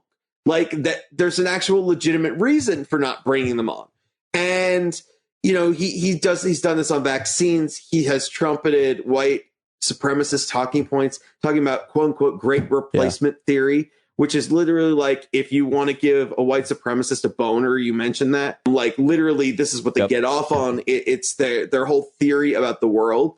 And it's ridiculous and stupid and bigoted and hateful and awful. I mean, I should probably stop because they're going to come after me. But well, they already came after you. You told me before I hit record. I mean, just on this piece, yeah. I mean, I got blowback. Well, my favorite one, as I was telling you, was an email that closed with "fuck you, sincerely, Bill." You need a little bit of politeness after telling me what a weak dumbass I am and all this other stuff. But I was like, well, in Philadelphia, when we tell someone to fuck off, we don't follow that with sincerely. Usually we think that we've gotten the point across. But anyway, what I was saying in this piece was Fox isn't going to do anything because Fox's business model today is fundamentally different than Fox's business model was when it started, or even 20 years ago or 10 years ago. Fox, when it started, was actually paying cable systems to put them on. They're the new channel, and everyone's like, well, we got a cable news channel. We got CNN, and we don't need to put this new upstart thing on. And Fox had to pay some cable systems a significant amount of money to put their channel on. And they're reliant on advertising revenue, right? We talk about this all the time. You even saw Bill O'Reilly, who was their top grade host. One thing that helped drive him from the air as all the sexual harassment stuff came out was that blue chip advertisers were like, no mas. We're not doing this. We are not going to advertise if you're BMW or your Roll or whatever company is that they would like to get their advertising dollars. They're like, we're not coming on with the sexual harasser.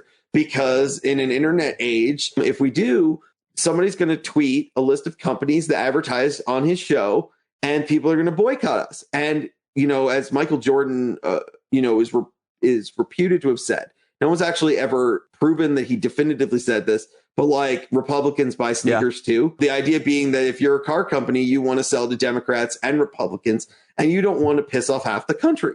So advertisers would flee from that. And that made his show what they call in the media business having a low power ratio, which means you have good you have a good audience, a big audience. But if you can't monetize that, it's useless. It doesn't do them any good if you can't make money off it, because the name of the game is making money.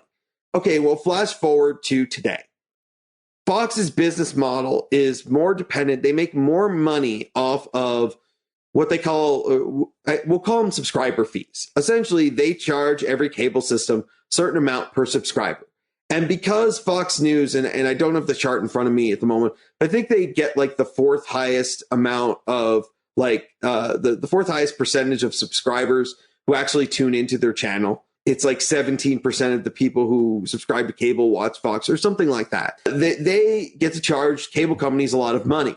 They get to per subscriber and say, if you want to air Fox News today, instead of us paying you, you will pay us a certain amount per subscriber. And they make more money off that than off of advertising.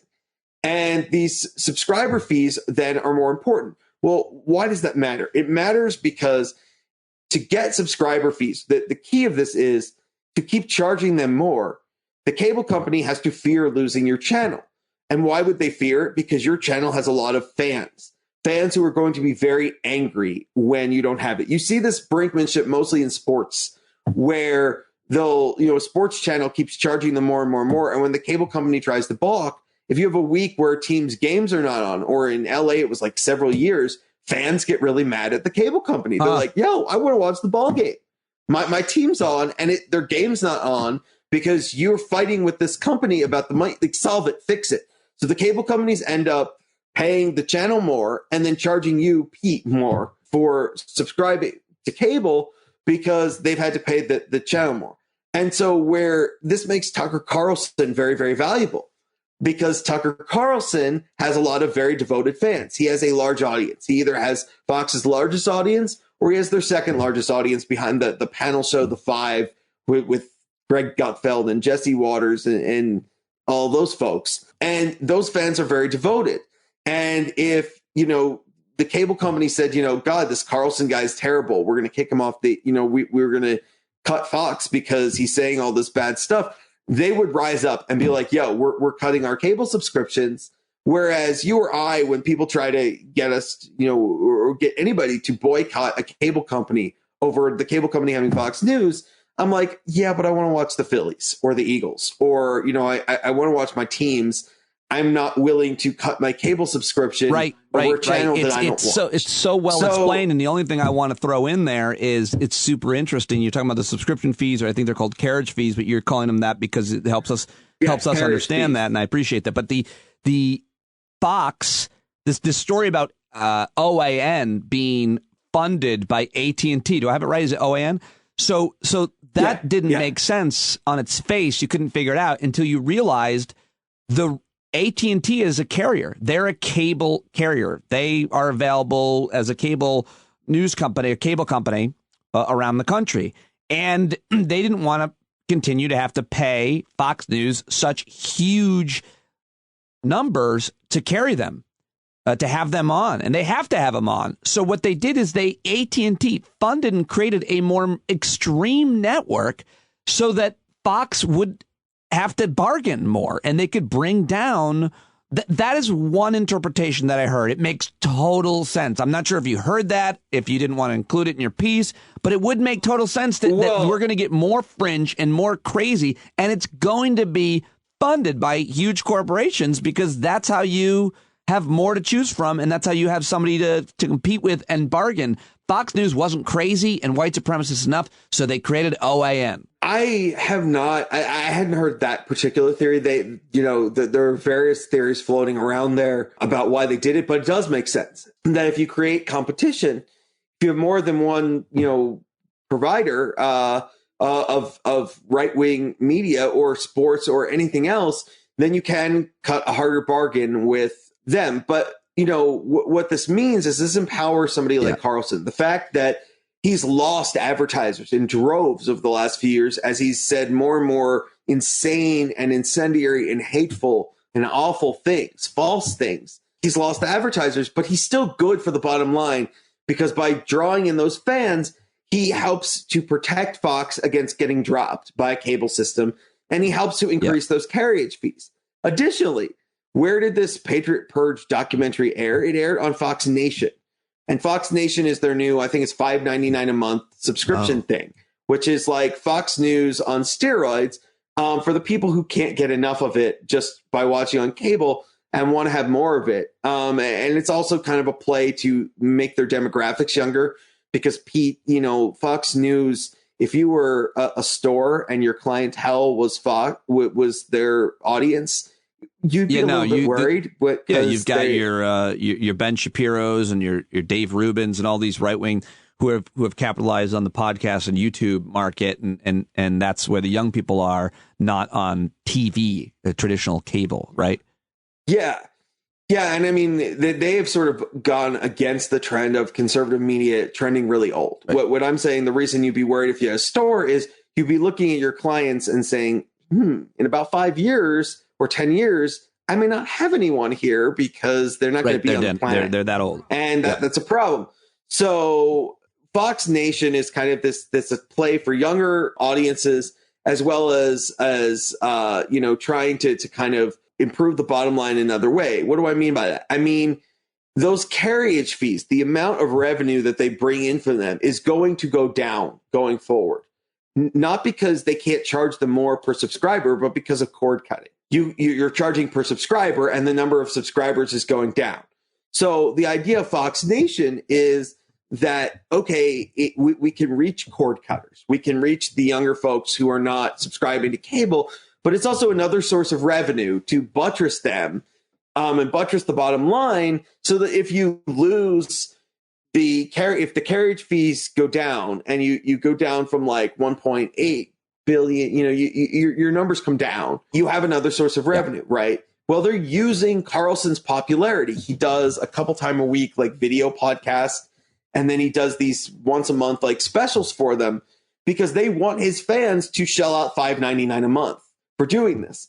And so because their business model is more centered on carriage fees and subscription fees than advertising revenue, the fact that Carlson has a large, as far as media goes, now in terms of the population, it's minuscule. But as far as media goes, he has a large audience that is devoted to him. He is good for the bottom line. And there's one other factor that plays into this that I mentioned in the piece, which is there was a time when a guy like Carlson would have been radioactive to a large company, because our media companies have all kinds of entanglements. Walt Disney World owned ESPN, they owned ABC News, they owned ABC Radio, all this other stuff. And they got rid of a couple of conservative hosts. In one case, there was a host in DC who lost his job because he said something terrible about Islam. And they were worried about terrorist attacks on their theme parks and boycotts of their theme parks because they're Disney. Well, Fox used to be this big multi-connected company until a couple of years ago, where they might have worried about, well, okay, someone's going to boycott our next blockbuster movie or our next 20th Century Fox, television series or something. Well, they sold that business to Disney, and they sold their regional sports channels. And what they basically have is they have Fox Broadcast, Fox News, Fox Business, FS1 and FS2, which are their sports channels, and their local affiliates now. So they're much more insulated. They don't have to worry about a boycott of a movie because somebody's angry about Tucker Carlson. So they're insulated from boycotts and anger from us. Essentially, all they care about is their fans. All they care about is the couple of million people who tune in every night. In Tucker's case, it's a little over 3 million. It fluctuates from night to night. But they care about those people and their devoted audience, and the rest of us are irrelevant. It used to be that we mattered because of the impact we could have on advertisers or the impact we might have on their movies or other things. None of that matters now. What matters are carriage fees and subscription fees and things like that. And Tucker's good for that. So the bottom line is they're kind of even encouraging this. They don't want to tamp Tucker Carlson down because there's a market for this. And we know there's a market for this because if you look at the polling, Pete, like 3 in 5 Republicans thinks that the election was stolen from Donald Trump. There doesn't have to be any evidence. 3 in 5 Republicans thinks that. And a lot of them think that January 6th was not a coup. It was either a bunch of left-wing guys or people in the intelligence communities, what they call like a false flag or honeypot kind of theory, that this was staged to make Trump supporters look bad. Again, despite zero evidence, or they think those who don't think that think it was like some peaceful protest and they're just being persecuted and this is so awful and all this stuff. So those are their theories about this stuff. This is what they want to hear. This is what they want to hear. Their audience wants this, and their audience, those people getting what they want is important to the bottom line. So Fox isn't going to do anything about Tucker Carlson. That was the point of the piece. And, the haters all wrote in to tell me what a blithering idiot I was, how I should be ashamed of myself for lying. And none of them responded when I wrote back to them and said, tell me what's false in my piece. There's 37 links there. They told me I didn't document things. I was like, well, there's 37 links in the piece linking to things. That's documentation, but none of them could point to a specific problem with the piece. And as far as I know, like Fox didn't demand any corrections or anything, but that was all I was saying, which is, why is Fox doing nothing about Tucker? Because he's making the money. That's literally what this is. It's a business. And unless he was doing something in the office to make young women feel unsafe, which is why they canned O'Reilly overall, and not to mention Roger Ailes was still there, and he had such a low bar with that. Tucker Carlson. Well, but the thing is, Pete, you and I would like to think that was, maybe a moral thing, like he's making our employees uncomfortable. It was really that they had to pay out all kinds of millions of dollars. To be clear, it was the lawsuits. It wasn't like that's a great point. Yeah. But this is all about business. And unless he does something that is going to hurt their bottom line in some way, whether that is provoking lawsuits, whether that is being so terrible that somehow it hurts the bottom line. Like, there's no barrier there's no incentive for them to get rid of him, even no matter how terrible he is for democracy, no matter how terrible he is, like literally feeding falsehoods about COVID is killing their audience. And they're not going to do anything because that's what the audience wants to hear. The only advertiser he has left on Tucker Carlson is the White Hood Company, which is so obvious what they're selling. They're not. I mean, he's clearly not hiding anymore. So I don't know. Doesn't he still have some of those My Pillow ads where Mike Lindell sits there with the giant cross on? No, Lindell is only selling white hoods now. He's taking. He actually he took all the filling out of the pillows and he just cuts holes in them. They're selling more, and the filling. Oh, it's cheaper. He doesn't have to pay for down filling inside the pillows. Well, and he's selling off all the filling as well and making a profit there. Which, by the way, I don't know if you know, it's old potatoes. It's like little round potatoes is what's inside those pillows. You see them late at night on like Golf Channel or some of the sports channels. And you're just like, my God, this is supposed to make me want to buy. Like, he looks like a preacher sitting behind his desk. And you're the My Pillows were simply filled with Steve Bannon bobbleheads, which is similar to old potatoes. Brian, read this piece, everybody. It's available that we were just talking about at the end of the last part of our conversation. Why Fox News won't cut Tucker Carlson loose even after Patriot Purge. Share it with your friends because it explains a lot. So many people still want to, we have to think about the strategies that are the best worth our time, whether it be money or time or volunteer, in boycotts or the fairness doctrine. There's a lot of red herrings out there that we think might work that don't. Brian's piece helps explain that. So share it. I appreciate you so much. Thank you very much for joining me. Another wide ranging conversation. We can talk for hours, and I would if I didn't have to do other things. Yeah, absolutely, Pete. It's always fun. We have a good time. Someday one of these companies might come to us and say, "You two are so good together. You and then we will sell out everything." But let me leave the audience with one 20-second positive thought, because that was a pretty dark conversation, which is that they can still make a difference. You just mentioned whether it's activism or time or what they do. Realistically speaking, had even these bad election results that everyone's like the red wave is coming, had Democrats showed up as the same numbers they did in 2020, they'd have won everything that was on the ballot. Had they even showed up at like 2018 numbers, they'd have won in most places. So if people come out, if they vote, if they volunteer, if they donate, if they're involved, they can make a big difference. And in some of these races, the margins were incredibly small. I think that the Virginia House of Delegates, Republicans look like they're going to win. They're not totally certified, all the results, but they look like they're going to win by like 250 votes, like total. Wow. And, they won like a couple of districts by like 100 or a couple hundred votes. And that's the difference between Democrats controlling the House of Delegates and Republicans controlling the House of Delegates. So your votes, your activism, your volunteering, your money, it matters. It has an influence. And if Democrats are energized and show up at the polls in a year, that's what's going to matter. And don't send it to Beto. I think he's got enough money. He'll be fine. Yes. He tried to be strategic in your donations. Thank you, Brian. All right. Have a great Thanksgiving. You too. Stand up. Well, how about that conversation? Dr. Brian Rosenwald of UPenn. Read his piece at msnbc.com. A link to it in today's show notes. And thank you for joining me today. I hope that you are doing well, and I hope you don't mind me doing a little stand-up light. These were two great interviews, and like I said, I was out working. I was out networking with the great Glenn Kirshner last night, and we'll be back tomorrow with the full show, news and everything else. Don't forget to support my sponsors this week, the Quip electric toothbrush and Indeed.com/standup. Get Quip.com/standup and Indeed.com/standup. And thank you to all of our subscribers, which I could not do without it. Could not do the show without you. Sign up now, standupwithpete.com. Standupwithpete.com. All right, that's it. I got to go out for a hike in the woods with my dog and Ken Zatz, my friend, and his dog.